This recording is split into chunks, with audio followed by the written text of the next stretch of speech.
আপনাকে আমি বিয়ে করতে চাইনি। আপনাকে নিয়ে আমি সংসার করব এমনটা আমি ভাবিনি। মাত্র কয়েক ঘন্টা আগে যার সাথে বিয়ে হলো বর্তমানে সে তোহফার স্বামী। এমন কথা সদ্য বিবাহিত নারী শুনলে যেমন চমকাবে, তেমনি তোহফা চমকালো। যদি বিয়ে বা সংসার করার ইচ্ছা হয়নি, তাহলে বিয়ে কেন করলো? তাকে যখন পছন্দ হয় তাহলে শুধু শুধু বিয়ে করে এখন ফাজলামো হচ্ছে নাকি তার সাথে? তোহফা মুখে কিছুই বলল না, মুচকি হেসে চোখ তুলে তার দিকে তাকালো। কেন বিয়ে করেছে তা জিজ্ঞেস করলো না, তাকে কেন বিয়ে করতে চাইনি তা জিজ্ঞেস করলো। আমাকে বিয়ে করতে চাননি তার কারণ কি ছিল? সাফির তার নতুন বধূর মুখের পানে তাকালো, কোনো জড়তা ছাড়াই উত্তর দিল। আপনার নামের জন্য আপনাকে আমি বিয়ে করতে চাইনি। আপনার নাম আমার পছন্দ নয়। তোহফা খুবই আশ্চর্য হলো যে সামান্য নামের কারণে বিয়ে করতে সে অমত করেছেন। তোহফার নাম যে খারাপ এমন তো নয়, এটা তার বাবার দেওয়া নাম, তাবাসসুম তোহফা। সত্যিই খুব অবাক হচ্ছে। হতবাক হয়ে সাফিরের দিকে তাকিয়ে আছে। তাকে বিয়ের আগে একবার দেখেছে, কিন্তু কথা হয়নি। তার সম্পর্কে তেমনই কিছু জানে না। তাকে জানার সময়টুকু সে পায়নি। তোহফা কিছু সময় চুপ থাকে, আবার মুচকি হেসে বলল, তা কেন? আমার নাম তো খুব সুন্দর অর্থ বহন করে। সাফি রুম থেকে বের হতে হতে খুবই অস্পষ্ট স্বরে বলল। কিন্তু আপনার নাম আমার জীবনে খুবই খারাপ স্মৃতি বহন করে। তোহফা কিছুই বুঝতেছে না, ভাবনায় পড়ে গেল। হঠাৎ খারাপ লাগতে শুরু করলো। এ কেমন সম্পর্কের সাথে জড়িয়ে গেল? এটা আশ্চর্যের কথা, সামান্য নাম কি কারো কাছে অপছন্দের হতে পারে তা তো তার জানা ছিল না। সদ্য বিয়ে করে বাসর ঘরে বসে আছে তোহফা, চিন্তা করছে কেমন অদ্ভুত বিয়ের বন্ধনে আবদ্ধ হলো। না আছে ফুল, আর না আছে সুন্দর পরিপাটি করে গোছানো রুম। এটা কোনো দিক থেকে বাসর ঘর মনে হচ্ছে? বাসর ঘর তো বাদ, এখন তো মনে হচ্ছে এই লোককে কেউ জোর করে বিয়ে দিচ্ছে। তোহফার খুব হাসি পেল। ছেলেদেরও কি কেউ জোর করে? জোর তো শুধু মেয়েদের উপর চলে। সেই যে অদ্ভুত কথা বলে স্বামী নামক লোকটা বের হয়ে গেল, আর এখন আসলো না। লোকটা চলে যাওয়ার 1 ঘন্টার মতো সময় অতিবাহিত হয়েছে, কিন্তু মনে হচ্ছে অনেক সময়। এত সময় ধরে কার একা ভূতের মতো বসে থাকতে ভালো লাগে? তার উপর কথা শেষ করে যায়নি। সিনেমা নয় যে বিয়ে করলো সংসার করলো না, কি পেয়েছে তাকে? এতটা অসহায় নয় সে। যখন যে পারছে সে তখন তার জীবন নিয়ে খেলা করছে। সত্যিই বিরক্ত একা একা বসে বসে। তার এটা বাসর ঘর কম, জেলখানা বেশি লাগছে। তা না হলেও এটা কোনো বাসর ঘরের নমুনা নয়। ভালো লাইটও নাই, এই আলোতে চোখ ব্যথা করছে। এত নিভু নিভু আলো, আর খুবই সাদামাটা ঘর। চারপাশে এক এক করে সাজানো প্রতিটি বস্তু যেন একে একে গল্প বলে। ঘরটির এক কোণে একটি খাট রয়েছে, যা নির্জনভাবে দাঁড়িয়ে রয়েছে, যেন কোনো এক সময়কার অগোছরে থাকা সঙ্গীর অপেক্ষায়। পাশেই একটি আলনা, যা শোভা পাচ্ছে তার উপর রাখা কিছু এলোমেলো করে রাখা জামা কাপড়ের সঙ্গে, যেন সময়ের সঙ্গে একটি স্থির দৃশ্য। একদিকে একটি আলমারি খোলা দাঁড়িয়ে আছে, যার ভেতরে ছড়িয়ে থাকা কাপড় আর দ্রব্যাদির মৃদু হুঙ্কার মনে করিয়ে দেয় অতীতের স্মৃতি। দরজার পাশে একটা ছোটখাটো টেবিল, তার উপর কিছু অল্প স্বল্প অবহেলিত বই রয়েছে। দক্ষিণ দিকের জানালাটি বন্ধ। এই যেন এক নীরব অভ্যন্তরীণ দোলাচলে ঘেরা একটি সময়, যেখানে তোহফা এবং তার চারপাশের জিনিসপত্র একে অপরের সাথে অনুপ্রাণিত হয়ে অস্তিত্ব খুঁজে পায়। কখনো ভাবিনি জীবনে বোঝাপড়া এত দূর নিয়ে আসবে আমাকে। একটা অচেনা জায়গা, অচেনা মানুষজন, আগের থেকে এলোমেলো লাগে এখন।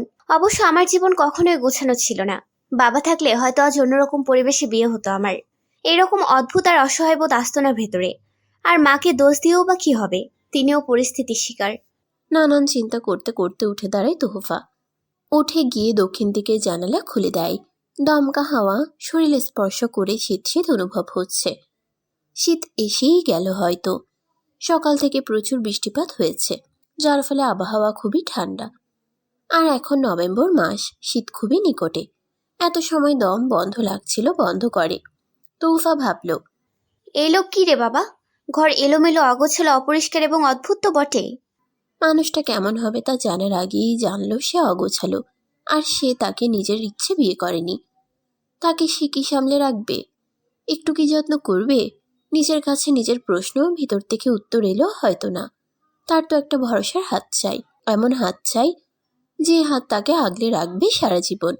ক্লান্তি এসে গেলে নিশ্চিন্তে মাথাটা হেলে দিবে তার কাঁধে, তিনিও পরম যত্নে তাকে আগলে নিবে। হয়তো সে ভাগ্য তার হয়নি। তোহফা গিয়ে আবার খাটে বসলো। তোহফা কমপক্ষে 2 ঘন্টারও বেশি সময় ধরে বসে আছে। ঘড়ির কাঁটা জানান দিচ্ছে যে এখন 1:10 কিন্তু যার জন্য বসে আছে তার আসার নামই নিচ্ছে না। কথাগুলো বলতে ইচ্ছে করছে, তার থেকে উত্তরগুলো জানতে ইচ্ছে করছে।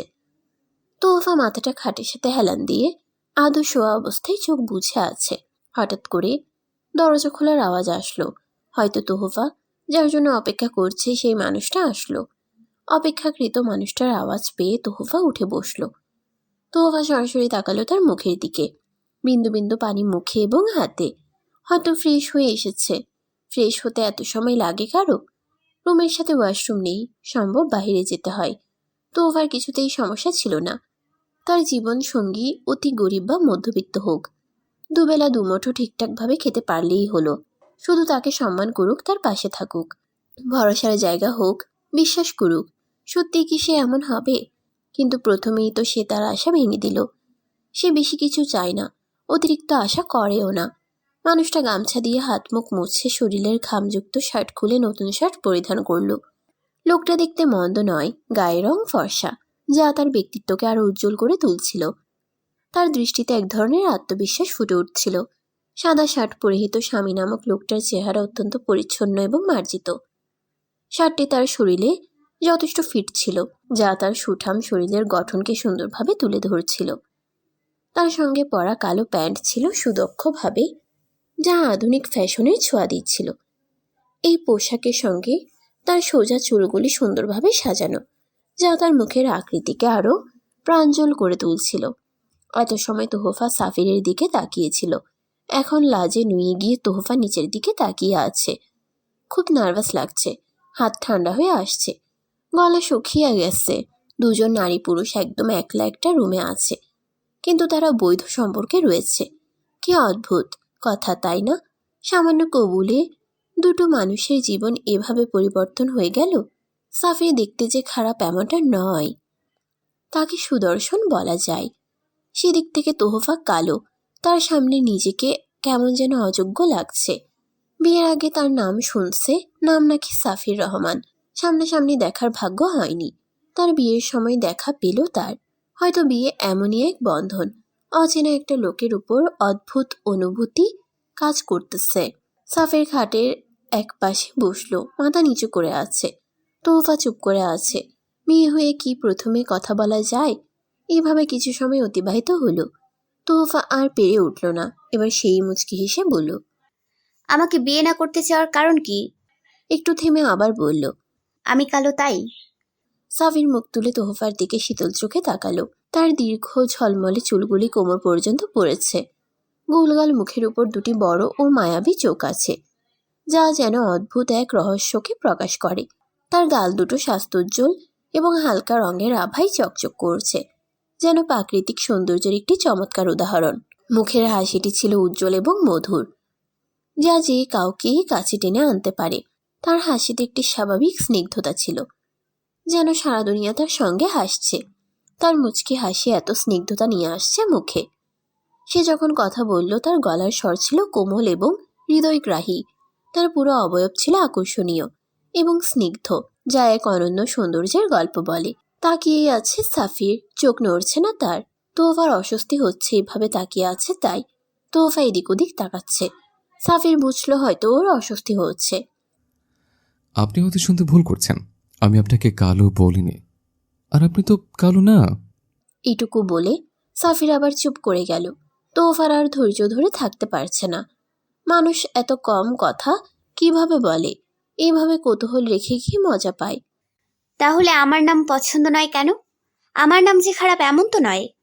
আপনার নাম আমার পছন্দ নয়, কারণ আমার প্রথম স্ত্রীর নাম তোহফা। বিবাহের বাঁধনে আবদ্ধ হওয়ার পর যখন সে শুনল তার সদ্য বিবাহিত স্বামীর আরেকটি বিয়ের কথা, তার মনে যেন ঘূর্ণির সৃষ্টি হলো। হৃদয়ের মাঝে অশান্তির ঢেউ খেলতে লাগলো। সে প্রথমে স্তব্ধ হয়ে গেল। চোখে দেখা স্বপ্নগুলো কিভাবে এক নিমিষে ভেঙে পড়ল। তোহফা আশ্চর্যের চরম সীমানায় পৌঁছে গেল। প্রথম স্ত্রীর নাম মানে কি? এই লোকের আগে একটা বিয়ে ছিল, সে তো জানতো না।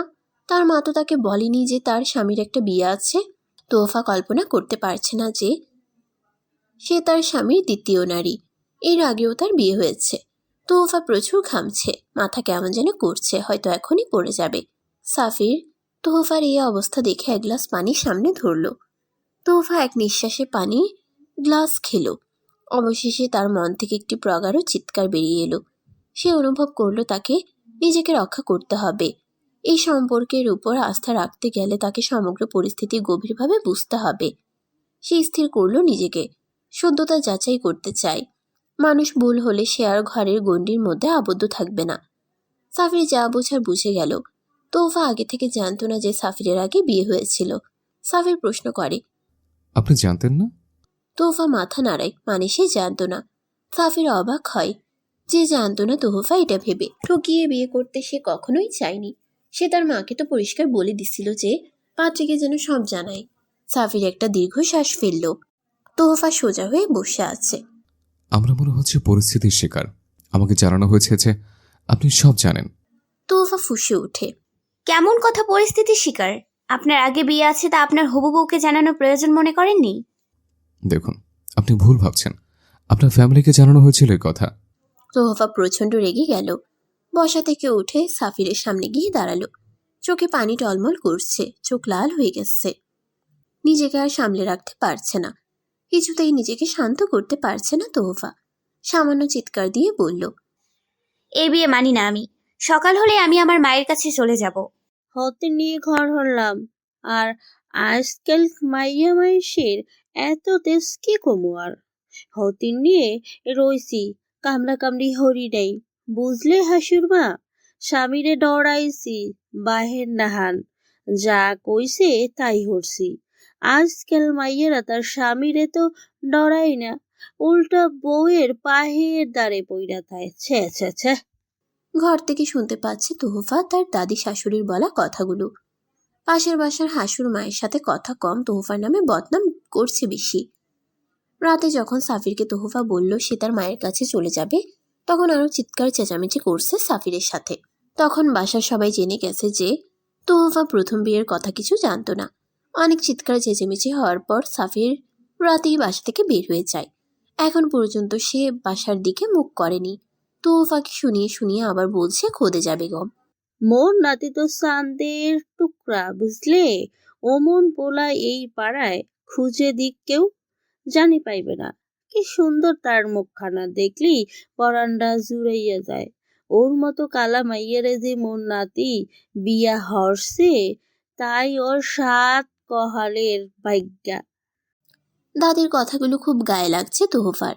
যে যাই বলুক, তার গায়ের রং নিয়ে কেউ কিছু বললে অনেক খারাপ লাগে তার। তোহফা শোয়া থেকে উঠে গিয়ে জানালা দুটো খুলে দিল। সকালের মিষ্টি রোদটা মুখে পড়ে আরো চকচক করছে মুখখানা। জানালা দিয়ে চোখ গেলে দেখা যায় পিছনে ঘন জঙ্গল, অবশ্য জঙ্গল নয়, প্রচুর গাছপালায় ভরপুর, তাই এক প্রকার জঙ্গলের মতো লাগছে। শহর থেকে প্রায় অনেকটা দূরে নির্জন জায়গা। গাড়ি পেতে একটু কষ্টসাধ্য বটে, আবার একেবারে গাড়ি পাওয়া যায় না তেমন নয়, একটু কষ্ট হয়। তার শ্বশুরবাড়ির সামনে থেকে পাকা রাস্তা চলে গেছে। মাঝে মধ্যে দুই একটা গাড়ি চলার আওয়াজ পাওয়া গেল সকাল থেকে। মফস্বল বলা চলে না, এক প্রকার গ্রামই এটা। গ্রামের নাম মধুপুর। নামের সাথে তার সৌন্দর্য ও মধুর মতো উপভোগযোগ্য, কিন্তু তোহফার মন এই সৌন্দর্য ভালো করতে পারছে না। তোহফার কখনো ঘোরাঘুরি করার সুযোগ হয়নি, তেমন স্বাধীনতা পায়নি সে। 12 বছর বয়সে মারা যায় তৌহিদ রহমান, তোহফার বাবা। মা 1 বছরের মাথায় বিয়ে করে একজন ব্যবসায়ীকে। মা দেখতে শুনতে সুন্দর, ভালো ঘরে বিয়ে হয়েছে। তোহফা তার বাবার মতো দেখতে শ্যামলা। তার ভাগ্য নাকি খুব ভালো হবে, কারণ মেয়েরা বাবার মতো হলে নাকি অনেক সুখী হয়, এটা তোহফার দাদি বলতো। এখন তোহফার কাছে সুখগুলো আয়নাতে দেখা মুখের মতো, দেখা যায় ছোঁয়া যায় না। তার গায়ের রং নিয়ে সবসময় কটু কথা শুনে এসেছে সবার থেকে। তোহফা এটাই ভাবে, সবসময় রূপে আটকে থাকা মানুষগুলি কি আদৌ বুঝে ভেতরের সৌন্দর্য? নিজের কাছেই প্রশ্ন করে, আবার নিজের কাছেই উত্তর মিলে। হয়তো না, বুঝবে না তারা।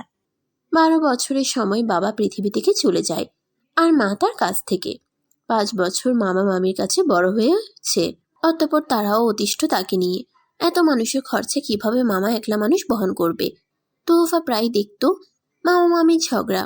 তাদের 3টা সন্তান, আর তোহফা একজন, তার উপর নানা নানি তো আছেই।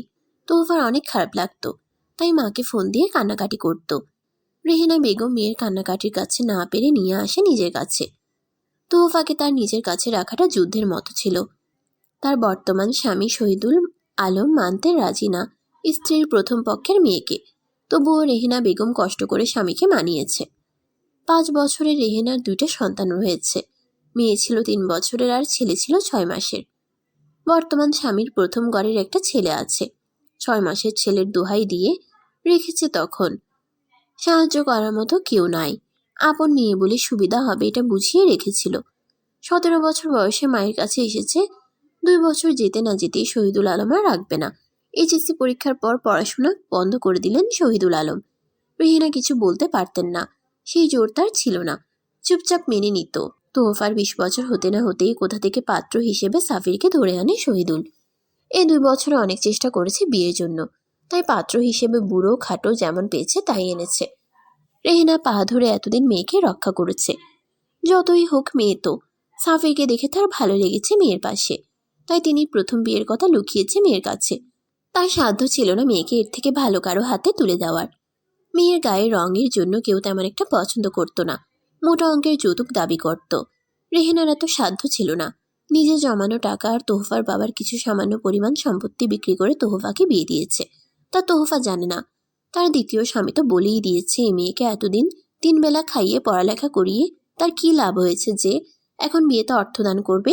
হাত জোর করেও সামান্য পরিমাণে অর্থ পেল না রেহেনা। তোহফার শ্বশুরের দাবি ছিল 3 লক্ষ টাকা দিবে। রেহেনা হাত জোর করে 2 লক্ষর কাছে টাকার অঙ্কে নিয়ে আসে। সব দিক থেকে বিবেচনা করলে এর থেকে ভালো পাত্রের কাছে তিনি মেয়েকে বিয়ে দিতে পারতেন না।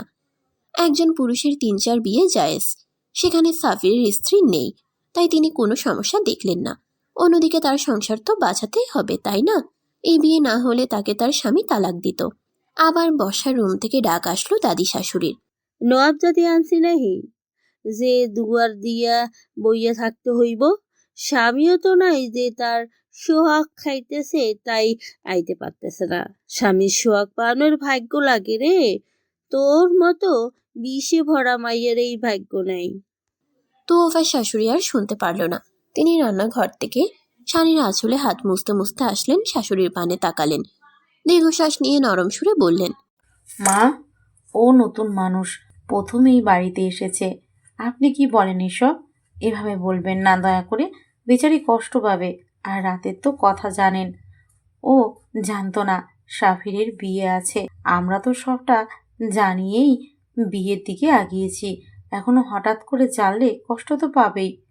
খদিজা বেগম চেতে গেলেন, কঠিন গলায় বলল, হন রুমা খাতুন, তোমার এই বিলাইয়ের স্বর ছাড়ো বুঝলা। এমন ম্যাও ম্যাও করে ছেলের বউ পালবা নাকি? প্রথমটারে একটু শাসন করলে আজ মোর নাতিটার কপালে এই কালা মাইয়াটা জুটতো না। আহা, কি সুন্দর ছিল আগের বউটা। এত চাপা স্বভাবের হইলে কি আর সংসার সামলাইতে পারবা তুমি? মোর মতো বালা হাওড়ির পাল্লায় খাইয়া সংসার করতাছো। অন্য কেউ হইলে পারতা না। এমন সময় মেউমু করো মোর লাগে না? হ্যাঁ, এখন তো কি তেস মাগো মা, এই মাইয়ার লেগে এখন কত দরদ। রুমা খাতুন 70-80 দশকের 8ম শ্রেণী পাশ করা মহিলা। তিনি বর্তমান সময়ের সাথে তাল মিলিয়ে চলাফেরা করতে আগ্রহী। খুব কঠিন ব্যক্তিত্ব সম্পন্ন মানুষ, খুব চাপা স্বভাবের, অযথা কথা খরচ করেন না। ঝগড়া ঝামেলার ভিতর তিনি নাই, শান্তিপ্রিয় সে, কিন্তু তার ভিতরেও সে খুব কঠিন ধাঁচের মানুষ। কথা সীমিত বলেন, তাই শাশুড়ির সাথে আর কথা না খরচ করে ছোট মেয়েকে ডাক দিলেন। সাইমা, দেখ তো তো ছোট ভাবি উঠলো কিরা। হয়, দেখ দেখ, ছোট শাহজাদি উঠছে নাকি। মোক সময় ফজরের সময় আইতাম রন্ধন ঘরে, আর এখন তো ডিজিটাল যুগ। সাইমা ডাকতে যাওয়ার আগেই তোহফা আসলো, বেগুনি রঙের একটা শাড়ি নিয়ে। তোহফাকে আসতে দেখেই সাইমা দাঁড়িয়ে গেল। মায়ের পানে তাকাতে এসে বলল, যা তো, ওকে কলপাড়া দেখিয়ে দিয়ে আয়, গোসল করে ফ্রেশ হয়ে আসুক, ভালো লাগবে। যাও মা ওর সাথে। শেষটুকু তোহফার দিকে তাকিয়ে বলল। তোহফা তাই করল। শাশুড়ির দিকে তাকিয়ে দরজার দিকে যেতেই আবার খোদেজা বেগমের কথা কানে আসলো। নাইয়া হরবে কি? স্বামীর লগে থাকলে তো নাইব। মা একটু চুপ করুন তো এবার। এত কথা বলতে নেই। হয় এই কয় বছর দইরা তো সুপি আছি। রুমা আর কথা বাড়ায় না। বাড়িতে অনেক মানুষ, কত রান্না বাকি, এত কথা বলার সময় নেই। তিনি রান্নাঘরের দিকে গেলেন রান্না সমাপ্ত করতে। তোফা সদর দরজা থেকে বের হলো ননদের সাথে গোসল করার উদ্দেশ্যে। সাফিদের বাড়িটি চৌকোন আকৃতির। এই বাড়িটি যেন শহরের কোলাহল থেকে দূরে এক নির্জন গ্রাম্য সৌন্দর্যের প্রতিচ্ছবি। উপরে মজবুত টিনের ছাদ, নিচের মেঝেটি পাকা, যা সুরক্ষার অনুভূতি দেয়। আর দেয়ালগুলো ইট ও সিমেন্ট দিয়ে গাঁথা, মজবুত ও পরিশীলিত। প্রথমেই রয়েছে বসার রুমটি, যা কম পরিসরে, যেখানে অতিথিদের জন্য উষ্ণ অভ্যর্থনার ব্যবস্থা করা হয়। ছোট্ট একটি কাঠের খাবার টেবিল, সাদামাটা অথচ আরামদায়ক চৌকি রয়েছে। চৌকিগুলো যেন নীরবে আমন্ত্রণ জানাচ্ছে বসার জন্য। দেয়ালে সাদামাটা রঙের প্রলেপ আর পুরনো ছবি সৌন্দর্য আরো বাড়িয়ে দিয়েছে। হালকা বাতাসে পর্দাগুলো মাঝে মাঝে দোল খায়, যা সূর্যের আলোকে নরম ছায়ায় রূপান্তরিত করে। প্রবেশ পথের বাম পাশেই 3টি ঘর, 4র্থ নাম্বার রুমটি ডান পাশে, এবং সাথে রান্নাঘর। রান্নার ঘ্রাণ মিশে যাচ্ছে বাতাসে, ছড়িয়ে পড়ে চারদিকে। রান্নাঘরের এক পাশে রাখা আগুনবিহীন মাটির উনুন আর ঝুলন্ত কিছু বাসন যেন আমাদের শেকড়ের কথা মনে করিয়ে দেয়। তোফা বের হয়ে বাইরে আসলো, চোখ গেল উঠানে। সকালে সূর্যের আলোতে জ্বলজ্বল করছে তোহফার শ্বশুরবাড়ির উঠানটা। বাড়ির সামনের খোলা উঠানটা যেন গ্রামের শান্তির ছবি আঁকছে। ছোট ছোট ঘাসের সঙ্গে চারদিকে ছড়ানো রোদের পরশে উঠানটা নরম হয়ে ওঠে। ঘরের বাইরে একটু দূরে বাঁ পাশে গোসলখানা আর বাথরুম। সাদা রঙের দেয়ালগুলো শুভ্রতার শীতল ছোঁয়া এনে দেয়। একটু সামনে এগোলেই দেখা যায় বাম পাশে সবুজে ভরা ছোট্ট সবজির বাগান। সেখানে ছোট ছোট চারা থেকে বড় বড় লাউ, কুমড়া, শসা আর মরিচের গাছ, যেন প্রকৃতি সবুজ হাতছানি দিয়ে বলছে, এসো আমায় দেখো। এই ছোট্ট উঠান আর সবজির বাগান যেন এক টুকরো স্নিগ্ধ শান্তি, যেখানে সকালে পাখির গান আর হালকা বাতাস সবাইকে স্বস্তি এনে দেয়। মিনিট কয়েক পর তোহফা গোসল শেষ করে এসে বসার ঘরে বসল। তার শাশুড়িমা টেবিলে ডাকলেন সকালের নাস্তা করার জন্য। বর্তমানে তার দাদি শাশুড়ি নেই উপস্থিত। নাস্তা শেষে উঠে দাঁড়াই ঘরে যাওয়ার জন্য। তখনই সাফির আসে বাসায়। তোহফা দেখল লোকটাকে। উপস্থিতি যেন এক অদ্ভুত বিমর্ষতার চাদরে মোড়ানো। 29 বছরের যুবকটি ক্লান্ত চোখে দরজায় দাঁড়িয়ে আছে, যেন কোনো গভীর চিন্তার ভারে নুয়ে পড়েছে তার সারা শরীর। সাদা শার্টটি গায়ে, যা তার পরিশুদ্ধ অথচ অবহেলিত রূপটিকে আরো জোরালো করে তুলেছে। ভাঁজহীন নিষ্প্রাণ শার্টের কাঁধে যেন অজানা ভার নেমে এসেছে। শার্টের বোতামগুলোর ফাঁক দিয়ে ভিতরে জমা কষ্টগুলো উকি দিতে চায়। কালো প্যান্টের প্রান্তে কিছুটা ধুলো, যা এই দীর্ঘ পথ চলার ক্লান্তির সাক্ষী। যেন রাতের অন্ধকারে হারানো নির্ঘুম চোখের নিচে লেপ্টে থাকা কালচে ছায়ারই প্রতিচ্ছবি হয়ে দাঁড়িয়েছে এই কালো প্যান্ট। মুখে উদাসীনতার ছাপ, তবু চোখে কোথাও যেন বিষণ্ণ প্রতিজ্ঞা, যেন গভীর চিন্তায় আচ্ছন্ন করে রেখেছে তার দেহের প্রতিটি ভঙ্গিমা, প্রতিটি স্পন্দন। রোমা সাফিরকে বসতে বললেন খেতে। সাফির বিনা বাক্যে খেতে বসল। খেতে খেতে দেখল তার কাছ থেকে দূরে দাঁড়ানো মেয়েটাকে। মুহূর্তেই দুজনের চোখে চোখ পড়ে। সাফিরের স্পন্দন থেমে যায়। বেগুনি শাড়িতে কাউকে এত সুন্দর লাগে কি করে? এই রূপের বর্ণনা দেওয়া বড্ড মুশকিল বটে। দীর্ঘ ঝলমলে চুলগুলি কোমর পর্যন্ত পড়েছে। শাড়ির আঁচল আধোভাবে মাথায় টানা, মুখটি গম্ভীর করে রেখেছে, তবুও তার মুখ উজ্জ্বলতায় ঝলমল করছে। সাফিরা আরেকটু খেয়াল করে দেখল বেগুনি শাড়ি তার বধূ শান্ত স্নিগ্ধ মুখ ঘুমে ঢলে পড়েছে, যেন ঘুমের পাহারাদার। তার চোখে এক অদ্ভুত মুগ্ধতা। এই নিস্তব্ধ মুহূর্তে জীবনের সব সৌন্দর্য খুঁজে পেয়েছে। চোখ নামিয়ে নেয় সাফির। খাওয়া শেষে হাত ধুয়ে উঠে দাঁড়ায়। চৌকির উপর বসে শান্ত স্বরে মায়ের উদ্দেশ্য করে বলল, আমি বিদেশ যেতে চাই। বাবাকে বলবেন কিছু টাকার ব্যবস্থা করতে। বসার ঘরে সবাই চমকে যায়, বিশেষ করে তোহফা। লোকটা কি সম্পর্ক মন থেকে মেনে নেয়নি, তাই আমার থেকে এই সম্পর্ক থেকে দূরে যেতে চাইছে? কই, আমি তো রাতে বললাম চলে যাব, আমি তো গেলাম না। অবশ্য আমার জায়গাও বা কই? মনে মনে ভাবল। পাশের ঘর থেকে খোদেজা বেগম আসলেন, চেঁচিয়ে বলে উঠেন, যা যা, বিদেশে যাইয়েই তো একটা বউ হারাইছো তুই। এটাও যাবে দেখিস। এখন তো কালা আনছিস, এটা গেলে লুলা কানা বয়রা লইয়া বিয়ে করতে হইব তোর। সাফির মহা বিরক্ত। এক কথা বারবার ভালো লাগে না। এমনি জীবনে কত অশান্তি, তার উপর দাদির গাজালা কথা। যে থাকার সে এমনিতেই থাকে দাদি, কোনো অজুহাত দিয়ে নিঃস্ব করে যায় না। ভুল বললেন, রাখার মতো রাখতে জানলে সবাই থাকে সাফি সাহেব। ওই মাইয়া, তুই মোর নাতির নাম ধইরা ডাকস কেন রে? তো কি বলে ডাকবো দাদি, আপনি বলে দিন। সাফির তোহফার কথা শুনল, কোনো উত্তর করল না, কিন্তু খোদেজা বেগম চরম রেগে গেলেন। কত বড় সাহস! একে তো স্বামীর নাম ধরে ডাকলো, আবার তার মুখে মুখে কথা বলছে। কি বজ্জাত মেয়ে! আরো কিছু বলার আগেই সাফির দাদিকে থামিয়ে দিল। দাদি চুপ করো, সাধারণ বিষয় নিয়ে এত কথা বলে কেন? মা, আমি যা বললাম আব্বাকে বলবেন। সম্পর্ক থেকে পালানোর পথে না গিয়ে সম্পর্কটাকে দৃঢ়তার সাথে মোকাবেলা করতে শিখুন। যে বিয়েটা আমার সম্মতিতে হয়নি সেই সম্পর্কের উপর আমার কোনো দায়িত্ব নেই। তোহফা হতভম্ব হয়ে গেল। কি বলে এগুলা? বিয়েটা কি ছেলে খেলা নাকি? তার যখন পছন্দ না, তাহলে বিয়ে করে জীবনটা নষ্ট করার কি মানে? তোহফা যথেষ্ট নিজেকে শান্ত রাখল। উত্তেজিত হলে এই সমস্যার সমাধান হবে না। ছোট থেকে অবহেলিতভাবে কাটিয়েছে। বৈবাহিক জীবন নিয়ে তার অনেক আশা আকাঙ্ক্ষা। সাফিরের মুখোমুখি দাঁড়ালো, বুকের উপর হাত বেঁধে চোখে চোখ রেখে তেজি গলায় বলে, তাহলে আমার জীবনটা কি নাটকের কোনো মঞ্চ পেয়েছেন, যে আপনি নাটক করবেন, কাহিনী রচনা করবেন, তারপর আপনার সময় মতো রূপ বদল করবেন? আপনার উচিত ছিল না এই কথাগুলো আমাকে বা আমার মাকে জানানো, অথবা আপনি আপনার ফ্যামিলিকে জানাতেন। আপনি এইভাবে আমার জীবন নষ্ট করার অধিকার রাখেন না। খোদেজা বেগম হাঁ হয়ে আছে। এইরকম বেয়াদব মেয়ে তার জীবনও দেখেনি। কত বড় সাহস! একেই তো নতুন বউ, তার উপর শ্বশুর বাড়িতে নতুন সে। কি রকম চ্যাটাং চ্যাটাং কথা বলছে স্বামীর সাথে। সাফির কিছু কথা বলতে যাবে, তখনই রাফসান রহমান ঘরে প্রবেশ করে। সবাই তো এমনিতেই চুপ ছিল, এখন আতঙ্ক নিয়ে সবাই সবার দিকে তাকিয়ে আছে। তোহফা ধারণা করে নিল এই লোকটার শ্বশুর মশাই। মাথার উপর আঁচলটা আর একটু টেনে নিল। তাকে দেখে চুপ করে আছে। রাফসান সাহেব নরম কণ্ঠে তোহফাকে বলে, তুমি এই বাড়ির নতুন বউ, একটু আস্তে কথা বলো। এইভাবে উচ্চ বাক্য আমার বাড়ির মেয়েরাও বলে না। আমরা কোনো বেয়াদ্দব নিয়ে আসিনি নিশ্চয়ই, যে সবার সাথে এইভাবে বেয়াদ্দবি করবে। এসব আলোচনা পরেও করা যাবে। তুমি ঘরে যাও মা, বাসায় অনেক লোকজন আসা যাওয়া করে এবং মেহমানও রয়েছে।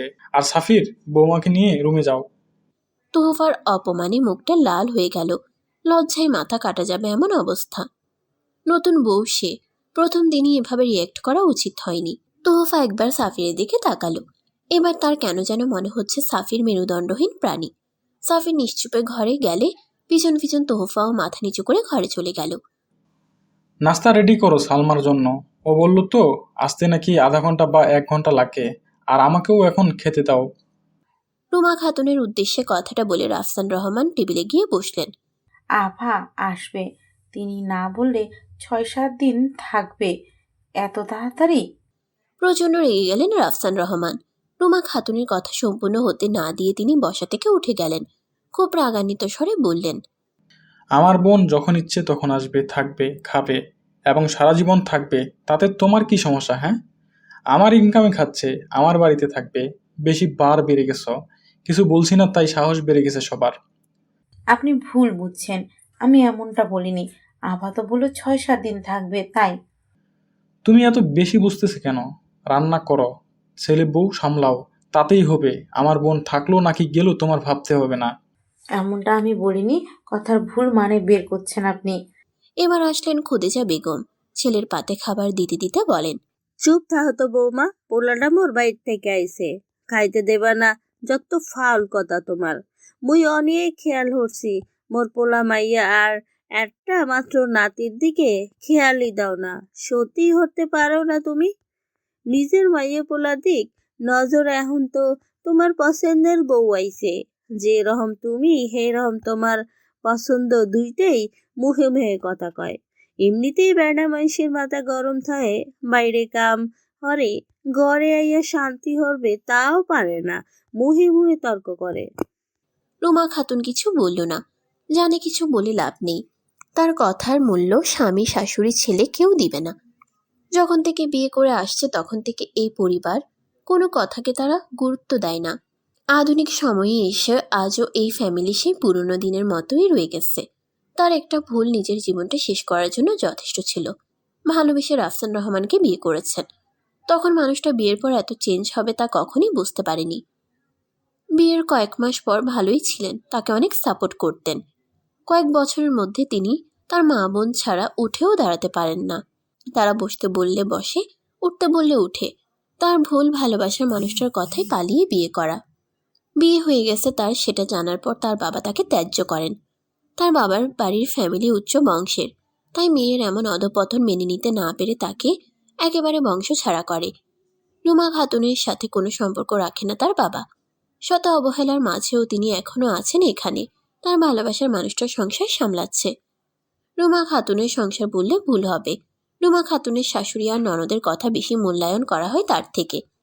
কিরে, বউ তোমারে কইল কি? রাফসু, হ্যাঁ? সালমা আইতেছে, খাউন টেবিলে হাজাও।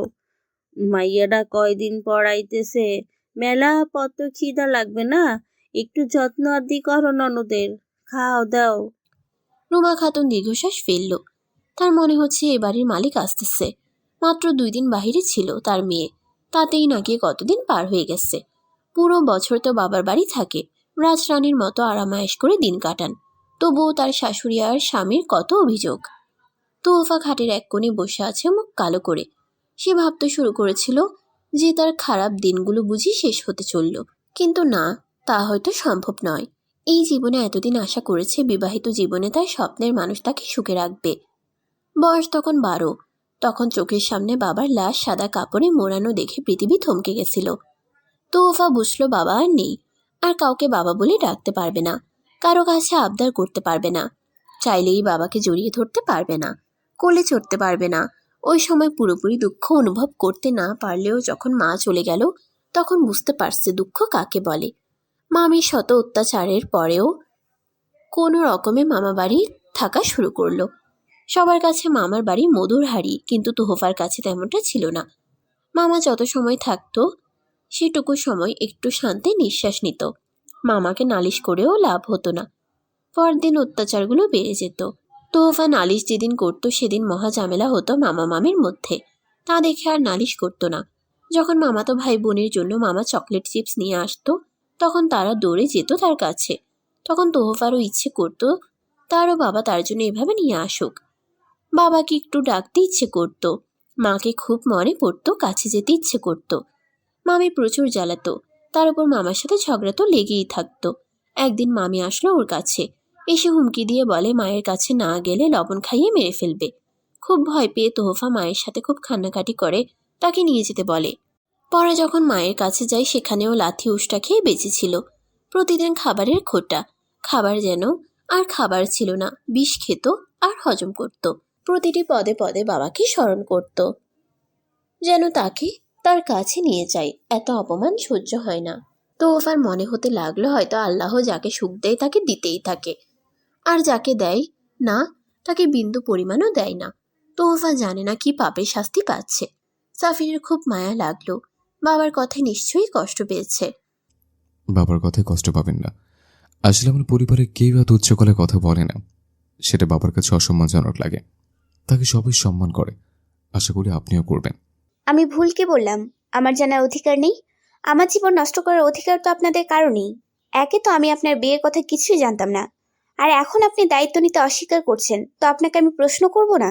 আসলে আমি সরি, ফ্যামিলির রাগ আপনার উপর দেখিয়ে ফেলার জন্য। ওইভাবে বলতে চাইনি যেমনটা আপনি ভাবছেন। আর বিয়ের কথা আপনার মা সব জানতেন, তাকে জিজ্ঞেস করুন কেন সে বলেনি। বিয়ে যখন করেছি আপনার দায়িত্ব আমার।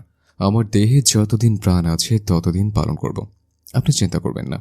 আপনি কি আপনার প্রাক্তন স্ত্রীকে এখনো খুব বেশি ভালোবাসেন, যার কারণে আমাকে মেনে নিতে চাচ্ছেন না, বৈবাহিক জীবন কঠিন করে ফেলছেন?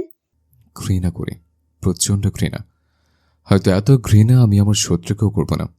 আমার জীবনটা শেষ করার জন্য ওর আগমনই যথেষ্ট ছিল। এই বলে সাফির ঘর থেকে বের হয়ে গেল। তোফা ভাবনায় পড়ে গেল, প্রথম স্ত্রীকে এত ঘৃণা করে, তাহলে তাকে অ্যাকসেপ্ট করতে সমস্যা কি? আরে ভাই, তাকে যখন এতই ঘৃণা করিস তুই, তাহলে আমাকে অ্যাকসেপ্ট কর না। কোন ফ্যামিলিতে এসে পড়লাম আল্লাহই জানে। জামাই বাপ্পারাজ, শাশুড়ি চুপচাপ থাকে, দাদি রিনা খান, শ্বশুরমশাই সিনেমার ভিলেনের মতো আচরণ করে। এটা যেন গোটা একটা বাংলা সিনেমা। আরে ভাবি, একজনকে বাদ দিলে তুমি তোমার ফুপু শাশুড়ি, তাকে ছাড়া আমাদের ফ্যামিলির সিনেমা জমবে না, বুঝলে? তোফা চমকে গেল। আসতেই তো বলছিল কথাগুলো, তাহলে শুনলো কে? আস্তে আস্তে পিছনে তাকায়, দেখে তার বয়সী একটা মেয়ে। তার বয়সী বললে ভুল হবে, হয়তো তার থেকে বছর কয়েক বড়।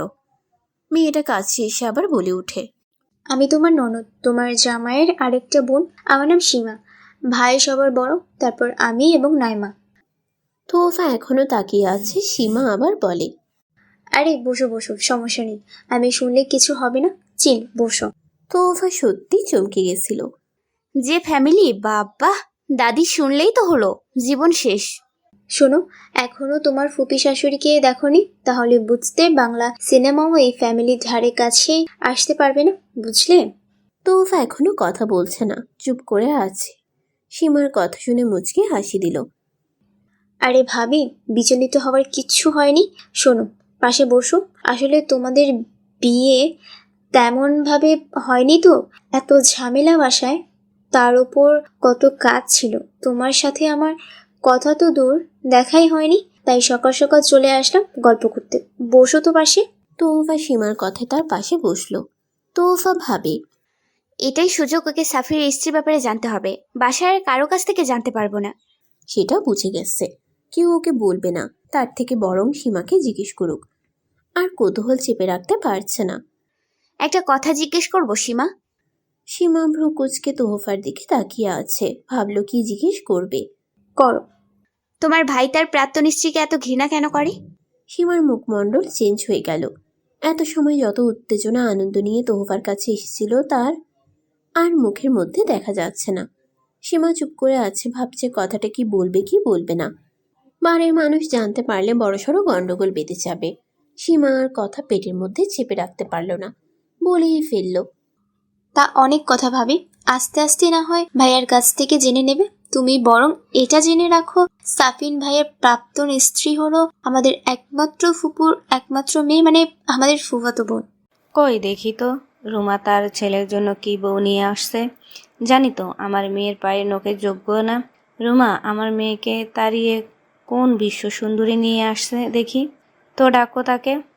শামলা আক্তার খাবার খাচ্ছে আর রুমার উদ্দেশ্য করে কথা বলছে। পাশেই মা বসা, তাকে যে খোঁচা দিয়ে কথাগুলো বলছে তা সে ভালো করেই জানে। কারো গুণ বা যোগ্যতা রূপ দিয়ে বিচার হয় না আফা। আর আপনার মেয়েকে আমি তাড়িয়ে দিইনি, সে নিজেই গেছে। রুমা খাতুন খাবার পরিবেশন করতে করতে বলল। শামলা চোখ গরম করে তাকিয়ে আছে। ভাইয়ের বউয়ের মুখে মুখে কথা একদম সহ্য করবেন না তিনি। বাড়িতে নতুন বউ আসতে না আসতেই রুমার মুখ খুব চলছে দেখি। কিছু তো একটা ব্যবস্থা করা লাগবে, না হলে সব হাতের বাহিরে চলে যাবে। মনে মনে ভাবলেন তিনি। বেশ ভালোই তো কথা বলতে শিখেছিস। আর সঠিকই বলছো, রূপ দিয়ে কাউকে বিচার করতে নেই। তাহলে তো তোমাকেই বিচার করা যেত।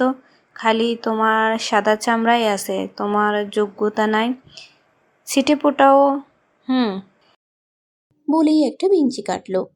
যাও বউকে ডাকো, আমিও দেখি কোন রাজকুমারী এনেছো তুমি। সাইমাকে পাঠালেন নতুন বউকে ডেকে আনতে। তোফা আসলো, সাথে সীমা উড়েছে। তোফা সালাম দিল মুখে, এতেই সালমা আক্তার রেগে গেলেন। তার পায়ে হাত দিয়ে সালাম করবে, এটাই তো নিয়ম।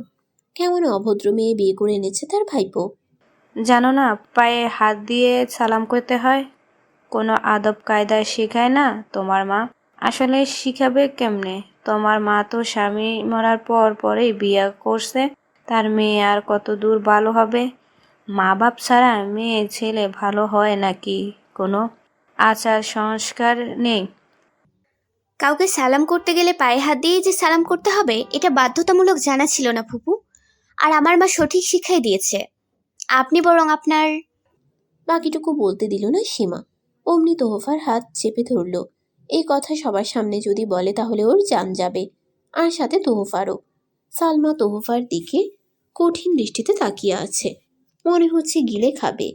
খোদেজা আসলে, তুমি নতুন নাচবো, এমনি চ্যাটাং চ্যাটাং কথা তোমার হাদে না, বুঝলে? সালমা সবার গুরুজন, তুমি তাকে সম্মান দিয়ে কথা কবা। সালমা মোর লগে ঘরে যাবে, বিশ্রাম নিবি। সালমা হনহন করে রেগে মায়ের সাথে ঘরে চলে গেল। এর মজা পরে বুঝাবে। তাকে রাগিয়ে এখানে জীবনেও সংসার করতে পারবে না। সাফির সেই যে সকালে বের হয়েছে এখনো বাড়ি আসলো না। তোহফার শাশুড়ি মায়ের সাথে হাতে হাতে দুপুরে রান্নাটা করলো। রুমা অবশ্য নিষেধ করছিল, কিন্তু সে শুনে নাই। সাইমা স্কুলে গেল আর সীমা গেছে শহরে কি যেন একটা দরকারি কাজে। সালমা আর খুদেজা খাওয়া দাওয়া করে ঘুম দিচ্ছে। জ্যোৎস্নার আলোয় ঢেকে থাকা উঠানে সাফি চুপচাপ বসে আছে। চারপাশে নীরবতা, মৃদু বাতাসের কোমল স্পর্শ আর ঝিম ধরা আলো, সব মিলিয়ে পরিবেশটা এক মোহনীয় রূপ নিয়েছে। মাথার উপর আকাশে ভরা পূর্ণিমার চাঁদ যেন নীরবে সাক্ষী হয়ে আছে। তোহফা ধীরে ধীরে এসে সাফিরের পাশে বসল। সাফির অনুভব করলো তার পাশের নারীর উপস্থিতি। কিছুই বলল না, চুপ করে আছে। অনেকটা সময় অতিবাহিত হয়েছে, দুইজনই চুপচাপ। সাফির হঠাৎ করে বলে উঠল, চলো তোমাকে রাতের গ্রাম ঘুরে দেখে। তোহফা একটু অবাক হলো। তুমি করে সম্বোধন করলো। সাফির বুঝলো ওর ভিতরকার অনুভূতি, তাই মুচকি হাসি দিল। তোহফা মুগ্ধ হয়ে তাকিয়ে আছে এক ক্লান্ত চিহ্নিত মুখের দিকে। সাফির নিজের হাতের ভিতর তোহফার ছোট্ট হাতটা নিল। কেউ কোনো কথা বলছে না। চাঁদনি রাতকে অন্ধকারের ছায়াগ্রামকে গ্রাস করতে পারেনি। আবহাওয়া ঠান্ডার কারণে একটু শীত করছে।